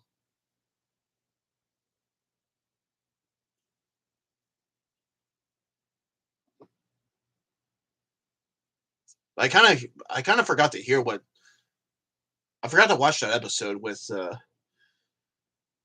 segment with Eric Bischoff to what the stipulation was, because falling after Chase U, yeah, Chase University's downfall because of Ridge Holland, I think they're going to eat him in the butt when Trick retains. So it looks like Trick has to. Looks like Trick has to possibly get the win and bring back Chase University back to the show, because many people were not happy. Yeah, they're actually not extremely happy with Ridge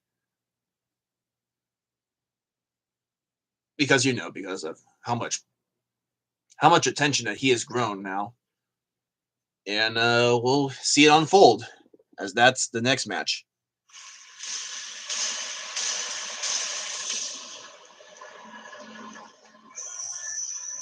Yep, and the crowd are still not happy.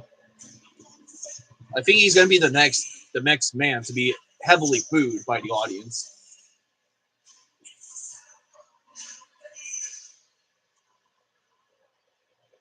And there's Nathan.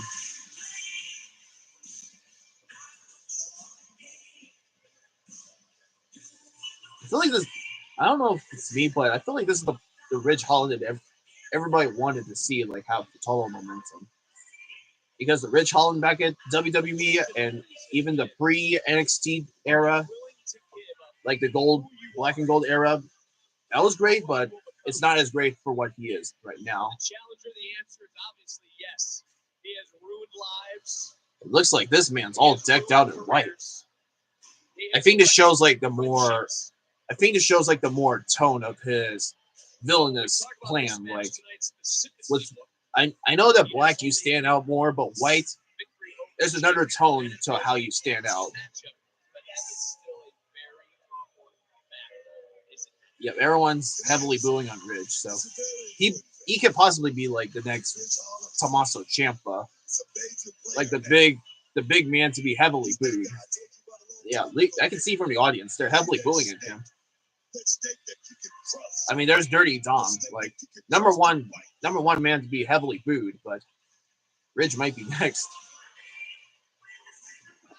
Like in WWE, there's a logic that says when you get booed a lot and being the biggest heel of the company, you get paid more. Honestly,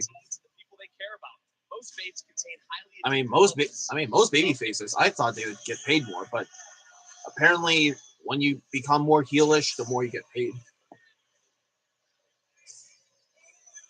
And yeah, look at the audience. They are still booing at him. All right, let's bring out Trick. Save the world. Actually, there he is. Whoa, that Trick. Yeah, let's pull it up. Whoa, that Trick. I like it. Yeah. He's medically cleared as long as he Uh-huh. can tolerate the pain. But both even you can recognize Uh-huh. this isn't the same joyous, Yeah. happy-go-lucky champion Yeah. we're used to. He's walking with a purpose. He's medically cleared to get into the middle of that ring. Let me put him right behind the That prime means a screen. whole lot, but I'm gonna tell you, like you said, he's not 100%. But I wish I had like the toy kind of like the mini version of the NXT Championship. Uh-huh. I like it. Yeah. The people are hyped for this thing. I'm hyped as well. And Rich already pointing out the injured neck of Trick Williams. Let's go up to He was Michael injured. Grove as we get ready Hopefully to that start holds up for the this entire NXT match. Championship match. But for right now, let's run down them. The following contest scheduled for one can't even talk. fall is for the NXT Championship. Let's go. Introducing the challenger from Yorkshire, England, weighing in at 253 pounds. Here are the heavy boos. Ridge Holland. Yep, they're heavy boos. And his opponent from Columbia, South Carolina, weighing in at 240 pounds. He is the NXT champion, Trick Williams. Whoop that trick. Whoop that trick. Whoop that trick. He's gonna definitely whip Ridge Holland. Uh-huh. Whoop that trick. Championship advantage, but we know Trick won't cut a corner. The NXT title has never changed hands at Deadline, and we also I know think my screen that the faded men's black. Iron Survivor winner Ova Wait, never mind. is waiting. But in the anyways, wings. I was about to And get look back at and Ridge Holland, already right taking off rip, full going right at Trick Williams. This one full, starting off like, because there is no heads on boxing with about Trick. what Rich Holland And did Ridge to Trick Williams just this still past keeps Tuesday. going on. And look for the Redeemer. Look for the Redeemer. Nope, it's too early for the Redeemer. And there goes Trick.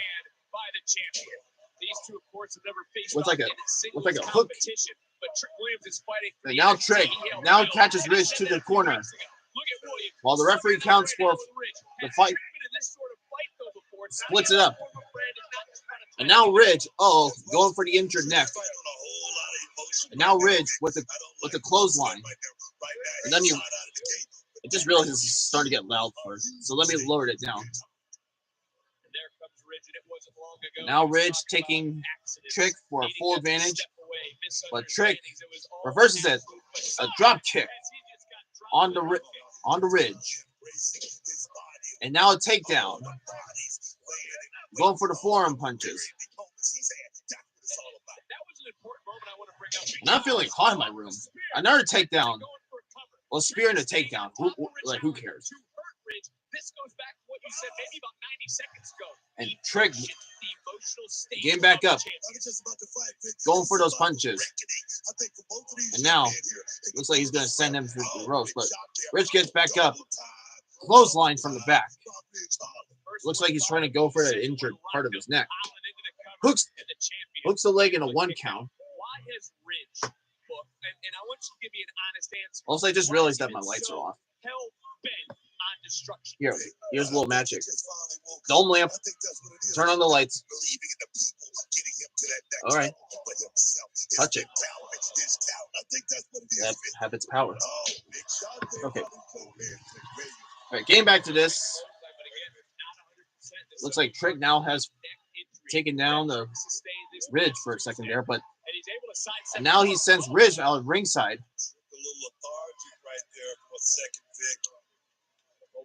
And actually, what surprised me is that this is actually the co-main event. So it looks like that the women's have the main event. And this is like the co-main event, so a total downgrade of the men's division.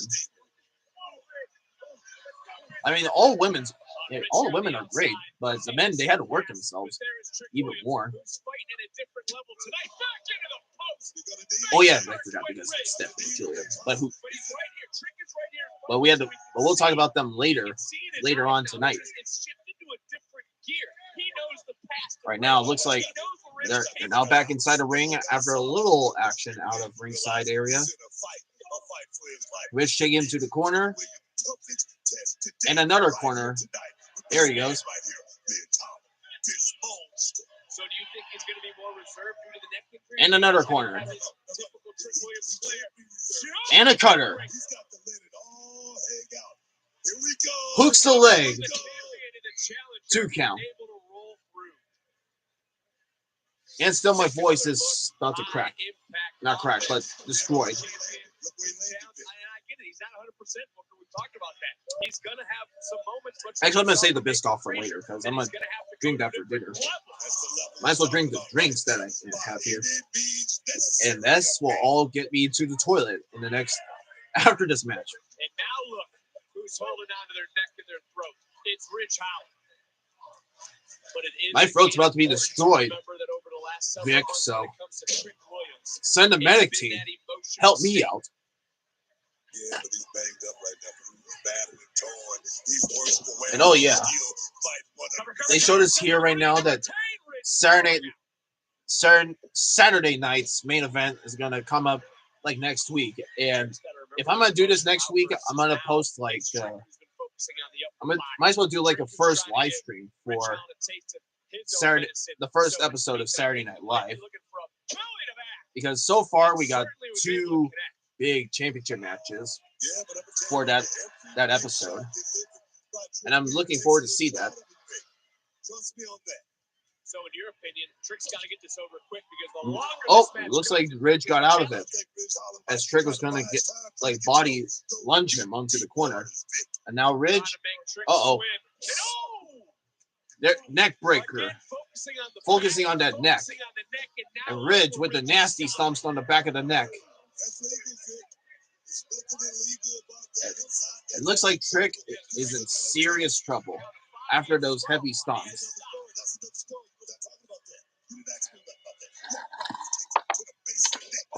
Mango juice, all done. Actually, I still got the Jack in the Box bag. Like it's right here, but that's gonna be trash for later. Actually, speaking of trash, I had to bring that trash thing. Yesterday, I kind of forgot. Yeah, yesterday I forgot to bring out the trash and the trash bins out by the streets of my neighbor. Like, I forgot to bring out the recyclable parts, but the trash parts they did. So, and I believe it's still out there. So I need to take that in after the entire show. Ridge Holland talking smack with that suplex, actually following that suplex, and still going for the head and the neck. He's not a quitter, because following Carmelo Hayes, he wants a good fight. He's won tag team titles. He's been victorious in ambulance matches. It's been quite the last 10 months. He finally woke up, Vic. He finally let that beast come out. Oh, yeah, that's right. He did win the ambulance match. No, Ridge did. I kind of messed it up there for a second. That I thought that he won the ambulance match against Trick, but it was actually ironically from Andre Chase. But knowing that, actually, now I think of it, with this match going underway, what if Andre Chase comes out and tries to take down Ridge Holland for shutting down all of Chase U, shut down all of Chase University? I think that's most likely to happen. Nobody gave him a chance. Nobody believed in him but himself. And he just tied Trick up. Trick can't go anywhere. All right, looks like he's trapping Trick from the corner and going for his own headlock while Trick is upside down. This is not good.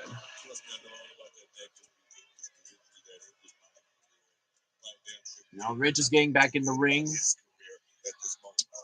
and does a side body lunge. It's still battering on Trick. Still going for the head.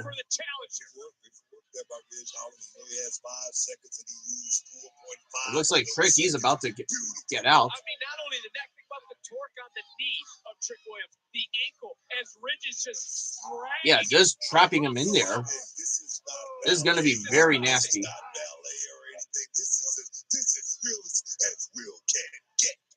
All right, hooks the leg. Kicks out at two. Who the hell is that? And you mentioned it earlier. You touched on it briefly. From the background, there it is. Good old Triple H. You were right about Rich Holland. Nothing he has done has been on an accident. It's all and Rich with the headlock. It's all been remorseless. And now the crowd is chanting for whoop that Trick. But still, Trick is in serious trouble. Kicks out two. That person could be walking out as NXT champion. I don't know if you get the It looks like Ridge is removing he's removing the bandages for prevent from that injured spot. But still, this is Trick needs to get back onto his knees. All right, there he goes with the forearm punches. But Ridge with the kick. Now looks like he's going to go for another cutter. Nope. He goes for the DDT. But now Trick, he has to get back up. The door's open, but Trick's got to kick that thing open right now. It's all about the crowd is still chanting, "Whip that Trick." It's all about being the best. He still needs to get back up. 100%. He came in here with a neck injury. He was medically cleared. Yeah. There he goes. He's trying to exploit it. With the forearm punches. And an uppercut punch. And there goes Trick. There you go. Trick is rallying right now. Get one more. Boom. Yummy, yummy, yummy, quack, quack, whatever.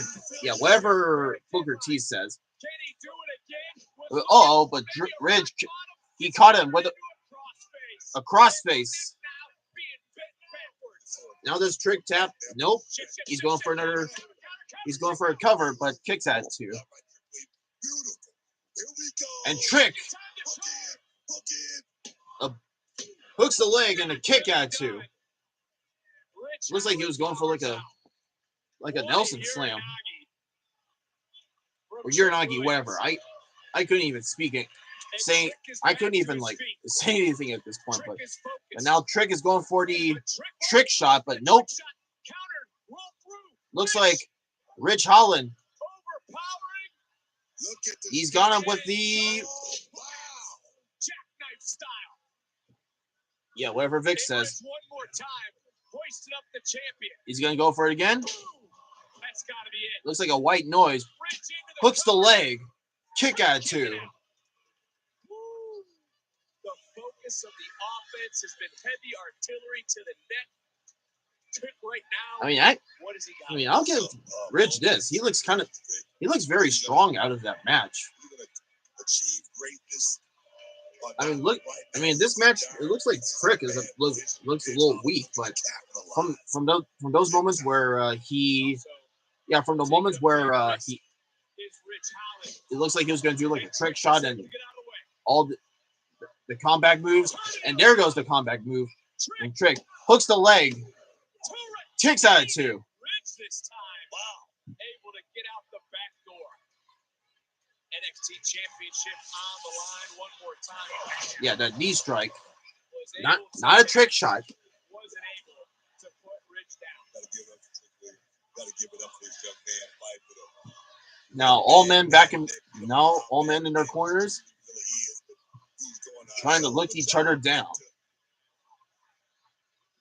One hellacious, but oh, it looks like he was going for like a trick shot, but it looks like Trick almost strike him into the he strikes him from the face, but Trick goes for the pinfall count, but gets out of it. But Ridge goes over to cover him, but kicks out too. Crazy. I'll tell you, Vic, it don't get no better. It really is, Vic. You have 4 crazy matches of this event, and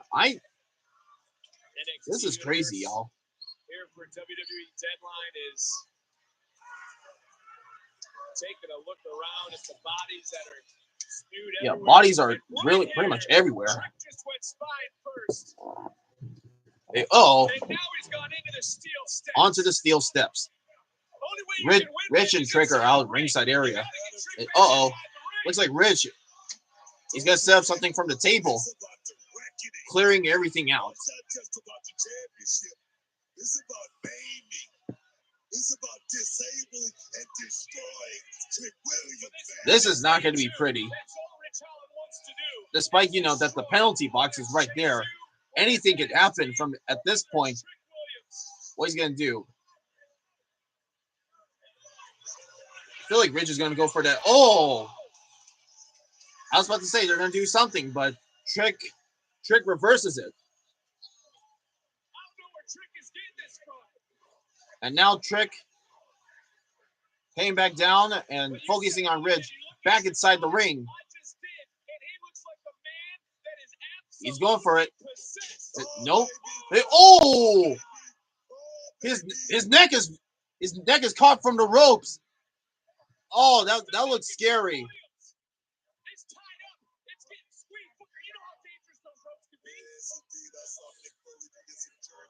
Oh, that's a scary thing.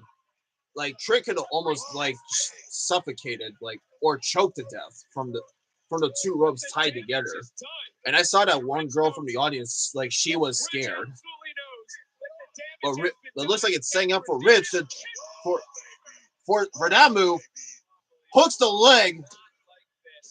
Oh, 2 count. Barely surviving from the ropes, choking him to death. Oh God! I feel like he's gonna do it. Nope. But Trick hooks the leg, kick out too. Yeah, dude. What the fuck was that? He's going for the corner. A Trick kick, and now where's the Trick shot? That's it. Hooks the leg, and Trick retains.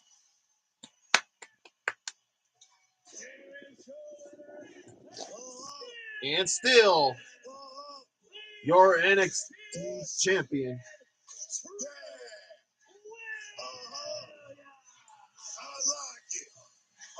Rich seems very powerful from all that match, but Trick Williams survived and almost nearly died from the match, but still, he won the match and retains his NXT title.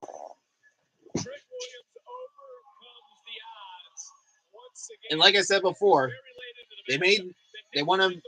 Rich has Rich has those moments, but Trick survived. Trick survived.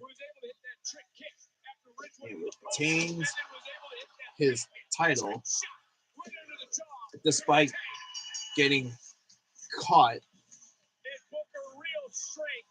from that scary rope. From the how you can't say it, like scary kind of like rope grip.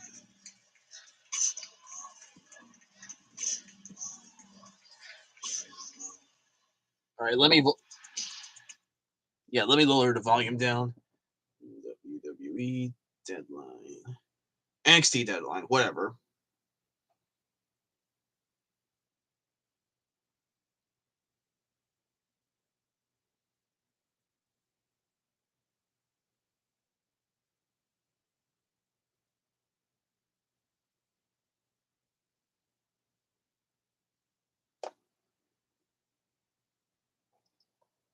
I'm pretty sure that every single wrestling critic are going to be.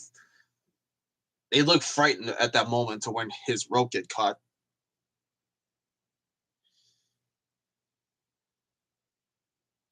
Like I was even scared from that point when he got caught. But thankfully he's all good, no casualties. Like no one's at the hospital yet, or gets pulled from a stretcher. I don't know. Actually, looking at Twitter right now, we just realized something. Actually, it says here from Fightful Wrestling, WWE really turned two beloved tag teams heel in the same week. The New Day, which I knew it was coming, but not like this, to celebrate their 10-year anniversary, and something that is also beloved, also in NXT, DIY, Tommaso Ciampa and Johnny Gargano. Like, bro, this is sick. But yeah, at least WWE is really killing it with its power.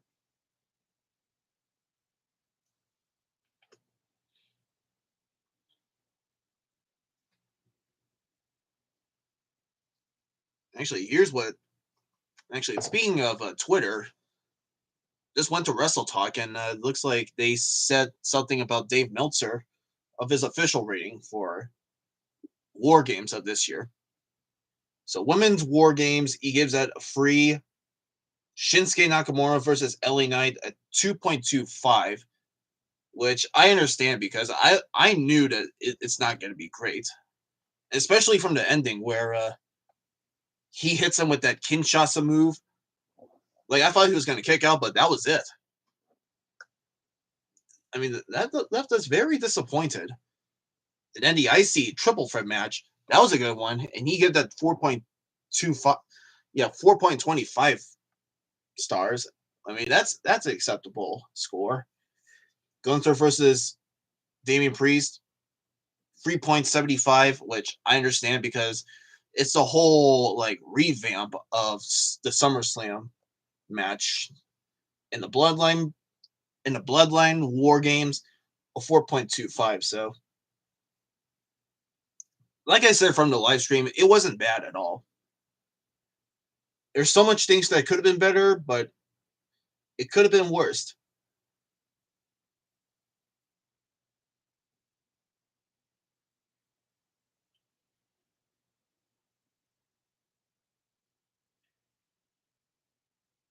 Yeah, just Twitter stuff.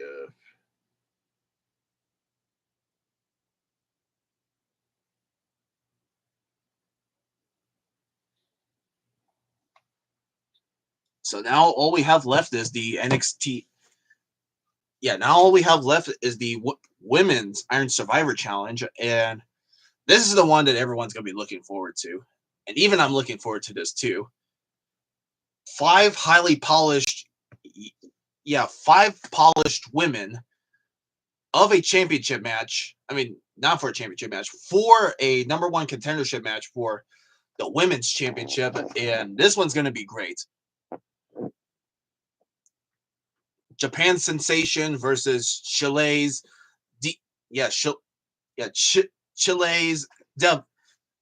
Chile's Angel versus the Apocalypse Fighter, Ren Sinclair, amateur, and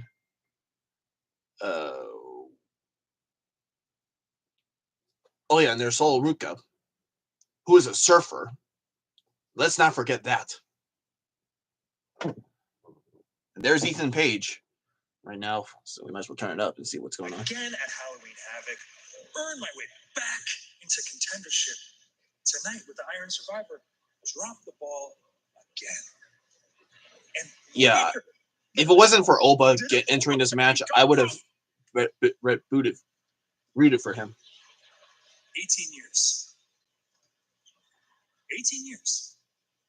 It took me to get here, to climb that mountaintop, to win the championship. But it also took me 18 years to figure out that Ethan Page has no clue how to get back there.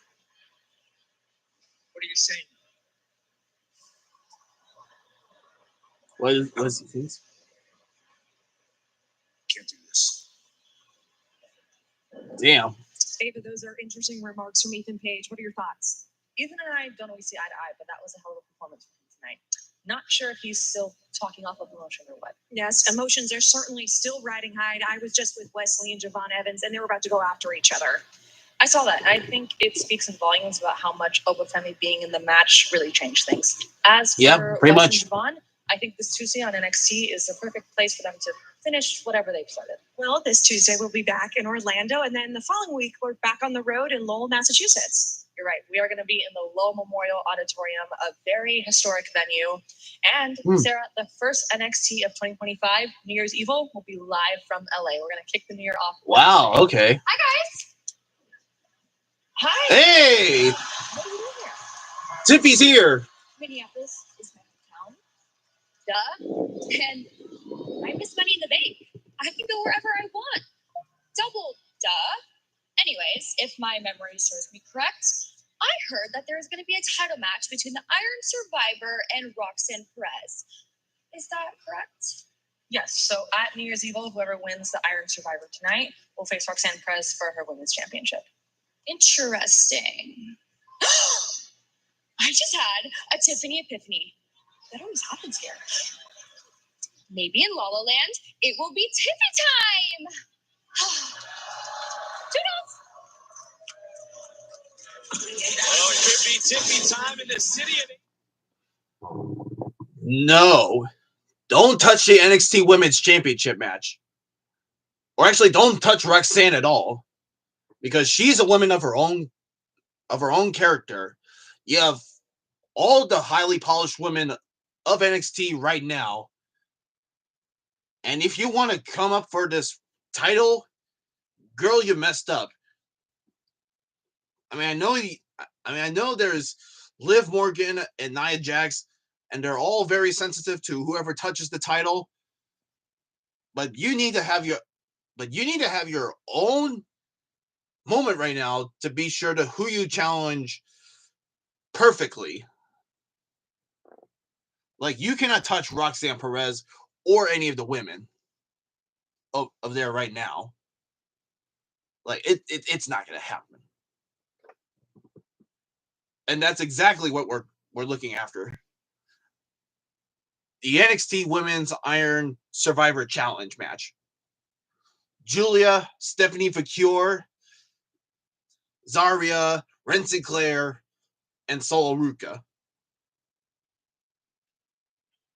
And that's going to be one hell of a match. I'll say that for sure. One exciting match. Because with two international, with three women of the Indies, background, and two who are brand new from the PC, this is going to be very exciting.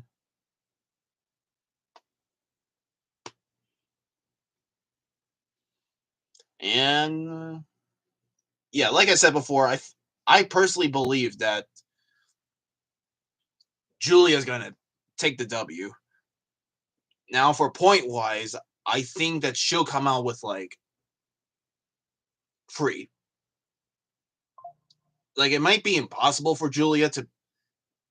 Julia, I think she might be in the penalty box for one fall for someone, but I'm not sure. But anyways, we're about to begin. Is the Women Iron Survivor Challenge! Let's go. Now this match begins with two superstars inside the ring. A new superstar will join the match every 5 minutes until all 5 superstars have entered the ring. Now points will be scored by pinfall or submission. If a superstar is defeated, they will spend 90 seconds in the penalty box. Whoever has the most falls at the end of 25 minutes will be declared the winner and the #1 contender to the NXT Women's Championship. At New Year's Evil. And that one's going to be exciting. Oh, and Julia's starting. That's cool.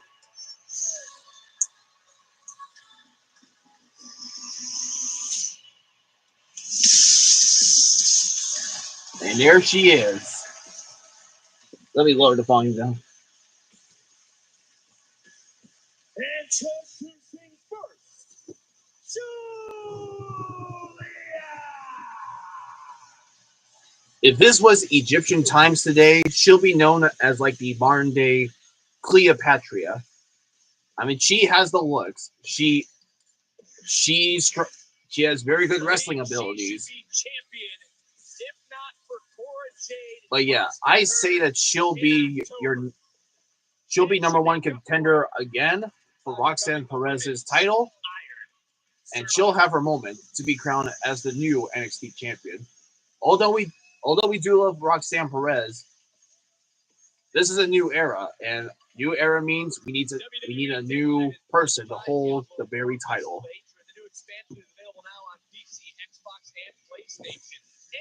So Julia might be the first one to carry that momentum, and later on, Stephanie, Zarya, a whole bunch of other women, and I think that's how it's gonna go.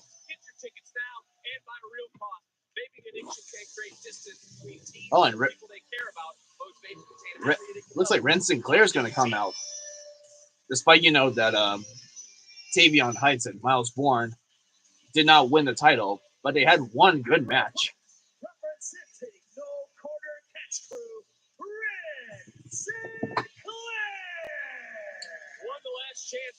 This is the Drew Gulak, but still, yeah. I mean, I feel like she's like the underdog. But yeah. If someone says that she has a potential to become NXT Women's Champion, I think most people will be like, who? There's no way no one's going to win this.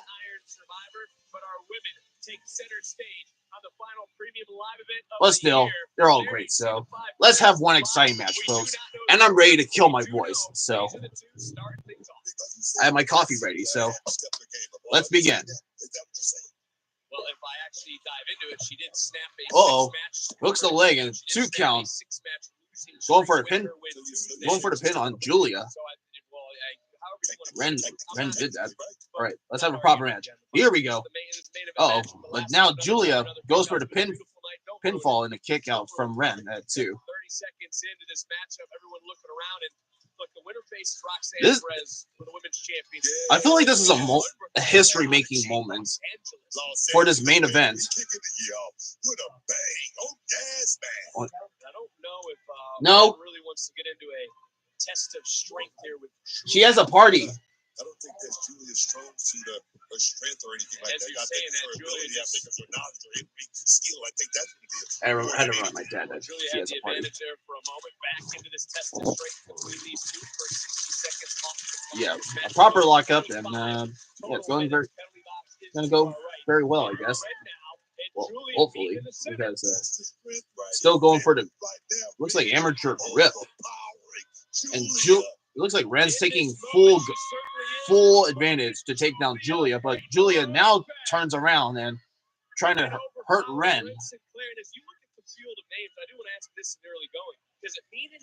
But now Ren gets back up and looks like Ren going for the pinfall. Kicks out 2.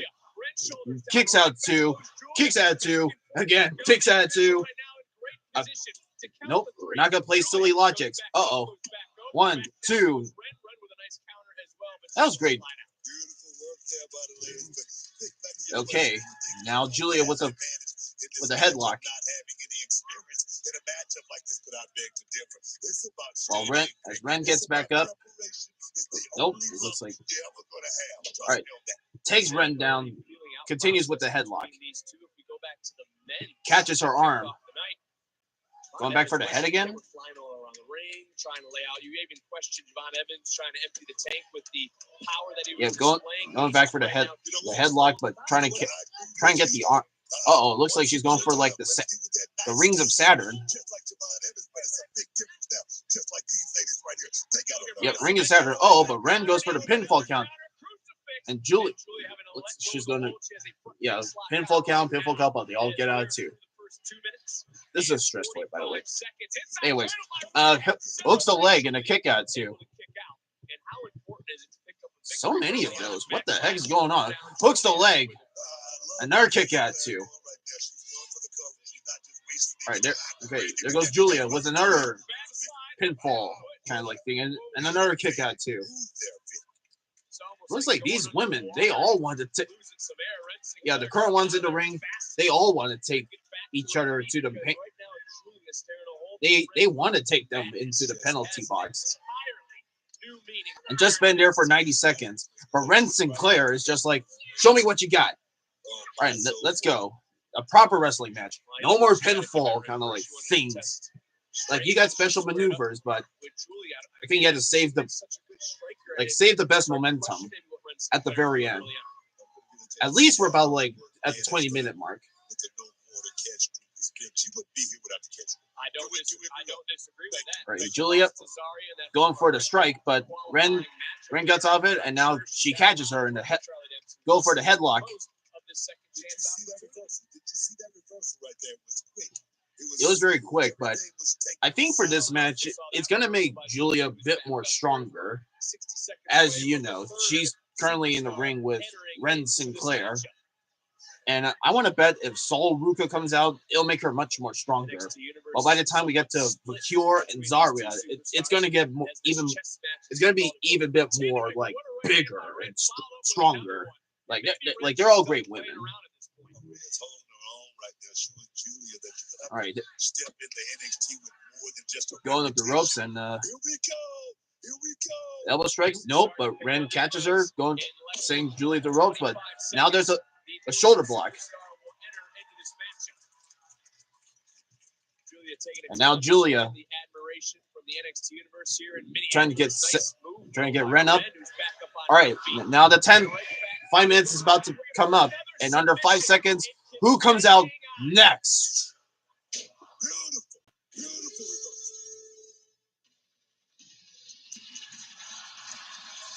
Yep, I called it. Sol Ruka is coming out.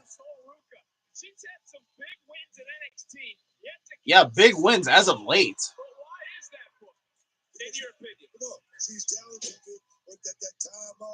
I'm not sure. I'm not sure if Ruka was part of the. I'm not sure if she was part of the Breakouts tournament, but she was like every single match that she has with every single woman in NXT right now. Like she stands out very, very well. Like great athleticism, great personalities, and I think the surfing kind of like gimmick is a bit silly, but what I like about her is that she doesn't really play out with the. It looks like Sol was going to go for like 2 pinfall counts, but doesn't earn 2 points yet. So, like I was saying, she does not play out with the surfing character as much, which is a good thing. So, just stick with the personalities and not with the character. And now Ren Sinclair with the submission move onto Sol Ruka. Damn! What great mobility from Ren. If she's gonna it looks like looks like Julia now trying to catch all women with her own submission move. Do they all tap out? It'll be great if both women do tap out. And Randall's like, no. Ren thought she was going to submit, but she knows. Actually, technically, Ruka can get submitted and Ren can stay in. So Ruka can be like in the penalty box. And there goes another submission move.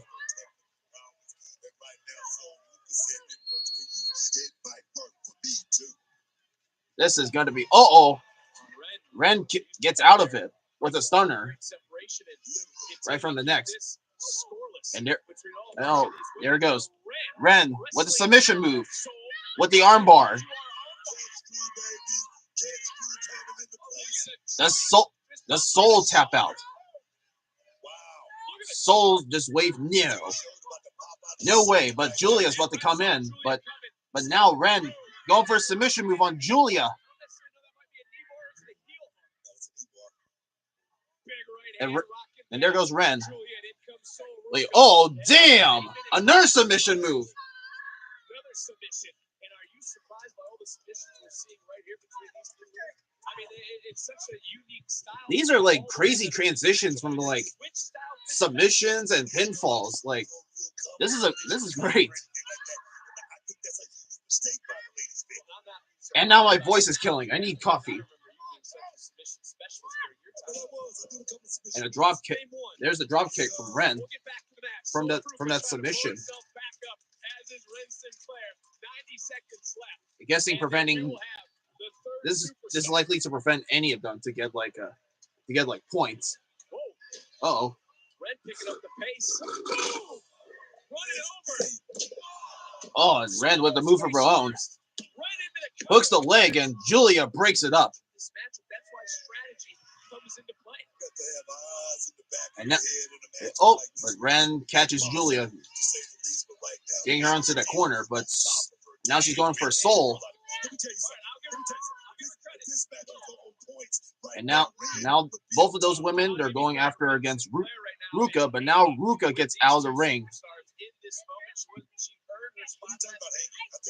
And looks like Ren was going to go try to tell Julia to go up for like a momentum, like a move onto Soul. But speaking of Soul, it's a kick now ringside. But Ren from the back goes for a pinfall cup, and Julia kicks out too.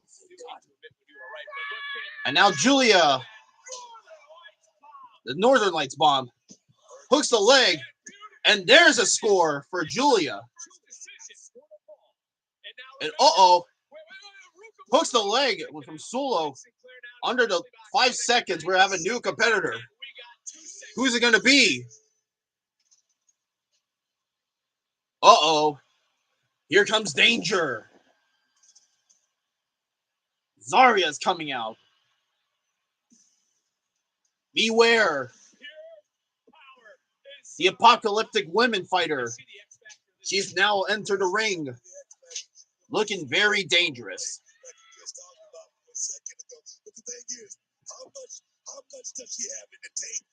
Boom. That's a good question. So maybe luck is the draw for being able to enter where she did at number 4. Going for a double clothesline, but Julia and Soul now hoisting her up, but nope. Looks like Zarya has now did a double suplex on both of them. And it looks like that Zarya is going to focus on Soul Ruka, and possibly going for a pinfall attempt and get a point of her own. And now she's going for Julia, but now Julia connects it with a headbutt. Oh, but Solo. Oh! That double move. What the hell was that? And she was trying to go for a pinfall count, but they all escaped out of the ring.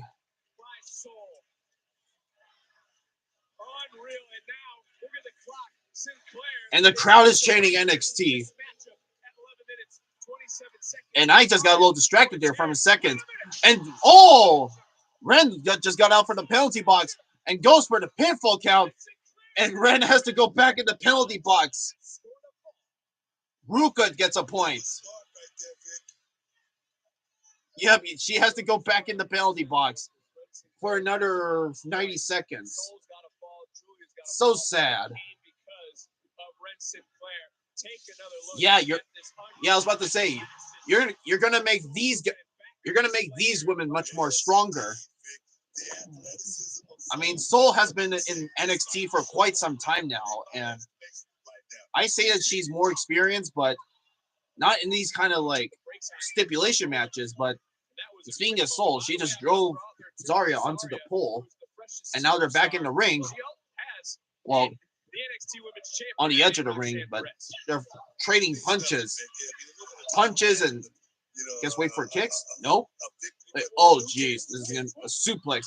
But Zarya's like, nope, I ain't gonna do it for a suplex. Jeez, this is gonna be scary. Oh, but Julia looks like she's going to do for a power bomb, but nope. A power bomb's not going to happen. All right, now 2 women. They're going to set her up for a power bomb. A power bomb to where? On the table? Damn! Right on the table. Look at the reaction of Ren Sinclair. She was like, "What just happened?" And that escalated quickly. And now Ren Sinclair's out of the ring, and she was like, "I need to do something." Look at her. Try to lift up both women to the ring. I mean, Soul's the easy one. Too heavy. Well, there you go, Julia.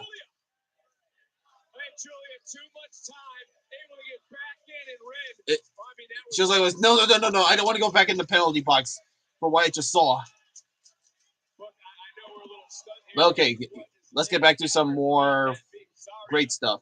A drop kick from Julia from ringside area. And now Sol Ruka, she just noticed what just happened. A cartwheel and wow.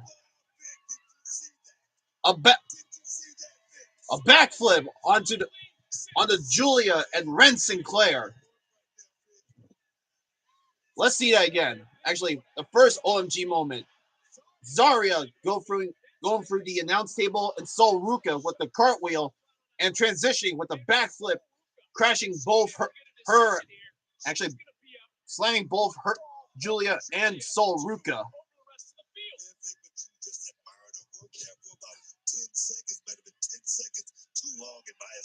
Actually, it's not 10 seconds.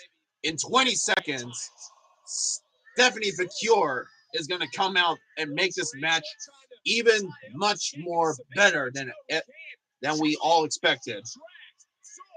But hooks the leg from Sol, but kicks at it too. And here comes Stephanie Vicure. The Chalet Devil. Or the Chalet Angel, I don't know. She doesn't have the same amount of time as everyone else, but she's only trailing one decision. And now Stephanie goes after Sol with that slingshot body slam. Now taking full attention to Sol and Ren as they're both in the ring. These strikes, the Sol hooks the leg, kicks at it too. Going for it again, and again, kicks at it too. And Ren Sinclair tries to kick him, but Stephanie was like, no, that's not going to work. And ow! Stephanie trying to hurt Ren's knee. Kicks out to it, but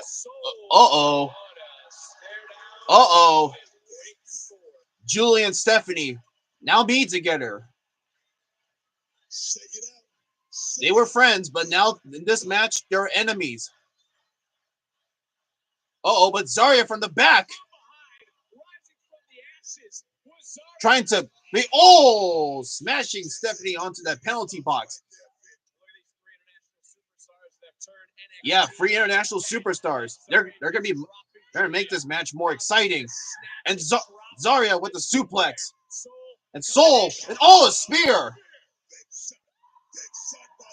And Zarya with the war cry. But Julia from behind. Looks like she's trying to choke Zarya. Because knowing that Zarya is like the biggest woman of that match. But Stephanie now catches both of them. Trying to choke them both. Who's next? Never mind. Because Zarya has now broken up the submission move from Stephanie first. Wonder if Julia's next. Which is a great move over there by Zarya. Oh no.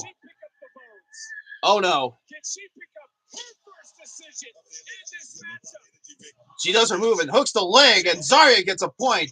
putting Julia in the penalty box. And Julia now goes to the penalty box. Oh God, this is not good. 90 seconds. This match With Ren, Soul, and Stephanie staring down at the women in the middle, the biggest of the bunch, and yet powerful. Ren is like, I'm not sure if I can handle this, but, well, maybe. Looks like now they're taking full advantage to take Zarya down. And now Stephanie was going to do something with Zarya, but Stephanie hooks the leg. Ren hooks the leg, kick at two for both of them. And Soul, Soul hooks the leg on both of them and kicks at two. And, a code breaker from Ren. The X Factor from Soul.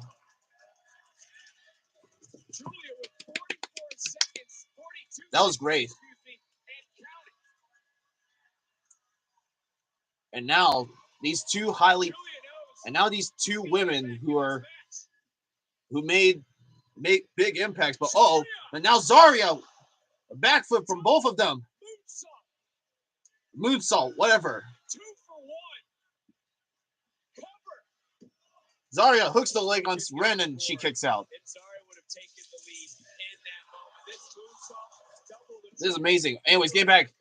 Looks like Zarya's going to do a pinfall count on Soul, but she gets at it too. And under 3 seconds, Julia is back. Yep, there she is. Back. But Zarya tries to clothesline her. And Julia, with the Hurricane Rana, sending Soul onto Zarya. It looks like Julia doubling her moves on both Ren and Soul. And Zarya, Julia with a nasty boot to Zarya's face. You're 100% right. She knows she can be in the driver's seat with 3 more seconds. Julia has to make one score, and that's going to be it. Because right now it's 20 minutes. A double drop kick and a senton onto Zarya. And no! She does not score a score yet. You start to really think about the strategy in this match. And I was trying to find Stephanie from earlier, but she's like resting from like the other side from ringside area. And a headbutt from Soul. And Ren was trying to do like a pinfall on Zarya, but she gets at it too. And now Julia with the move of her own. Is that it? Hooks the leg to score. Nope. But Stephanie comes back.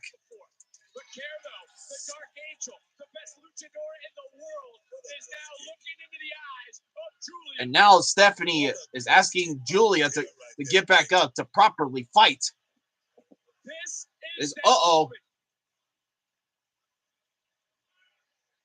Another stare down, but Zarya from behind.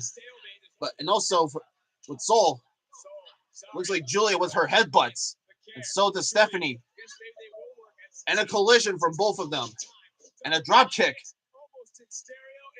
And now the stare down. Here we go. And headbutts from both of them. Still again, try not to take each other down. Wait, And looks like Julia and Stephanie, they're about to do something, but Stephanie hosting Julia with that momentum. And Stephanie, knee, taking her knees and slamming Julia on the head. Almost 3 more minutes and things are going to happen. It would be worse if this match ended in it would be worse if this match ended up in a tie. Like 1 point each for both women.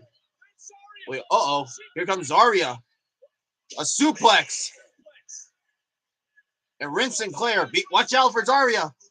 Slam into the post.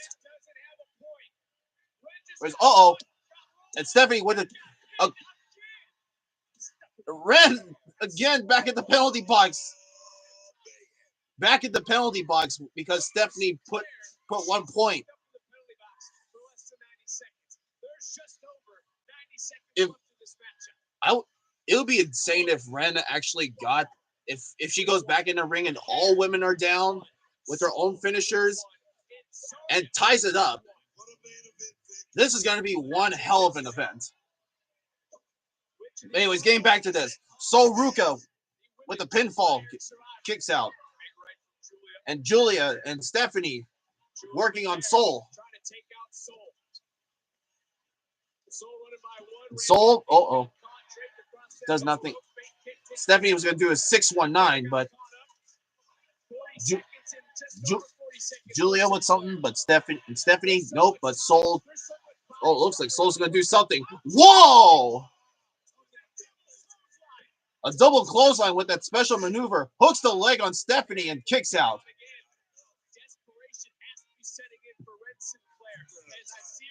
Yeah, total desperation on Ren Sinclair. Like she needs to score something, and we end up in a tie. And I guess the ruling for all of this is that if this does happen, we get an overtime kind of like situation where one of them it turns into like a fatal 5-way match, and they need to do something. And there goes Ren. Wait, hooks the leg. There it is. It's a tie. Now it's a situation. And Ren hooks the leg. No. 2 count. And Zarya with a double spear.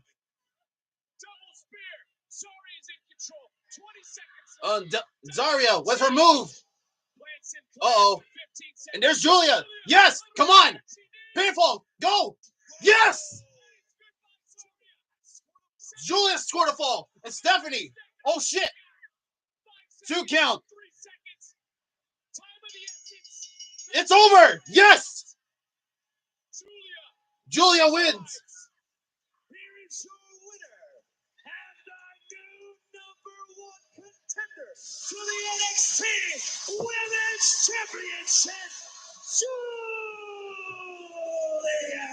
I am absolutely Freaking called it. I can only imagine One hell of a match with a crazy ending. because this matchup With this match ending in a tie, almost giving us like the temptation and the stress that this could cost like overtime and anything. But Julia secures that one final score, and that was it. All right, we are ready for New Year's Evil. Like I'm just calling it. We're ready for New Year's Evil. And like I mentioned before, they're making these women, Julia, Stephanie, Zarya, and to the other two, Sol and Ren, they made them very strong in this match. But at the end of the day, this was quality. I love this. Zarya was, I was about to say Zarya was really strong in this match, just for her size. But with her entertaining stuff, that was great. Stephanie setting up the imitation from Julia. Solo Blood, one of the best performance of her life, and Julia is like the star of NXT right now, putting one hell of a match with that knee drive onto Zarya. And I thought for a second that Stephanie would secure a tie to face off against Julia, but that timer stops, and Julia secures the win. And yeah, Stephanie is living.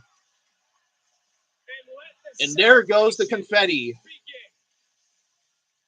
The confetti, the things that people do in TNA, tossing in the whatever it's called. But yeah, look at the disappointment from Zarya, Ren, and Sol. But Stephanie, I feel like she's going to congratulate Julia. is now the women's Iron Survivor. This was great, y'all. At New Year's Evil for the women's title.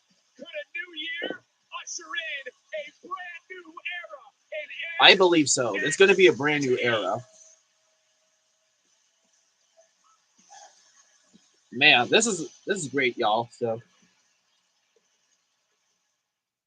and just like that, it has closed. Wherever you are. So let me close out. Let me lower down the volume because I'm gonna spend my time with my iPad for a little bit. And yeah, so guys, out of all of this, I say this year's NXT Deadline was by far the top right now. Like, it's the best. I mean, it may not. I mean, it is it is the best from comparing to last year, but highly polished athletes, great action, and yeah, I personally loved it. So, guys, I hope you enjoyed this live stream. If you do, be sure to give this a like, comment, and share. And as always, that's it for this live stream. So, my name is Michael, and this has been NXT Deadline. Thanks for watching, and we'll see you guys next time. Peace.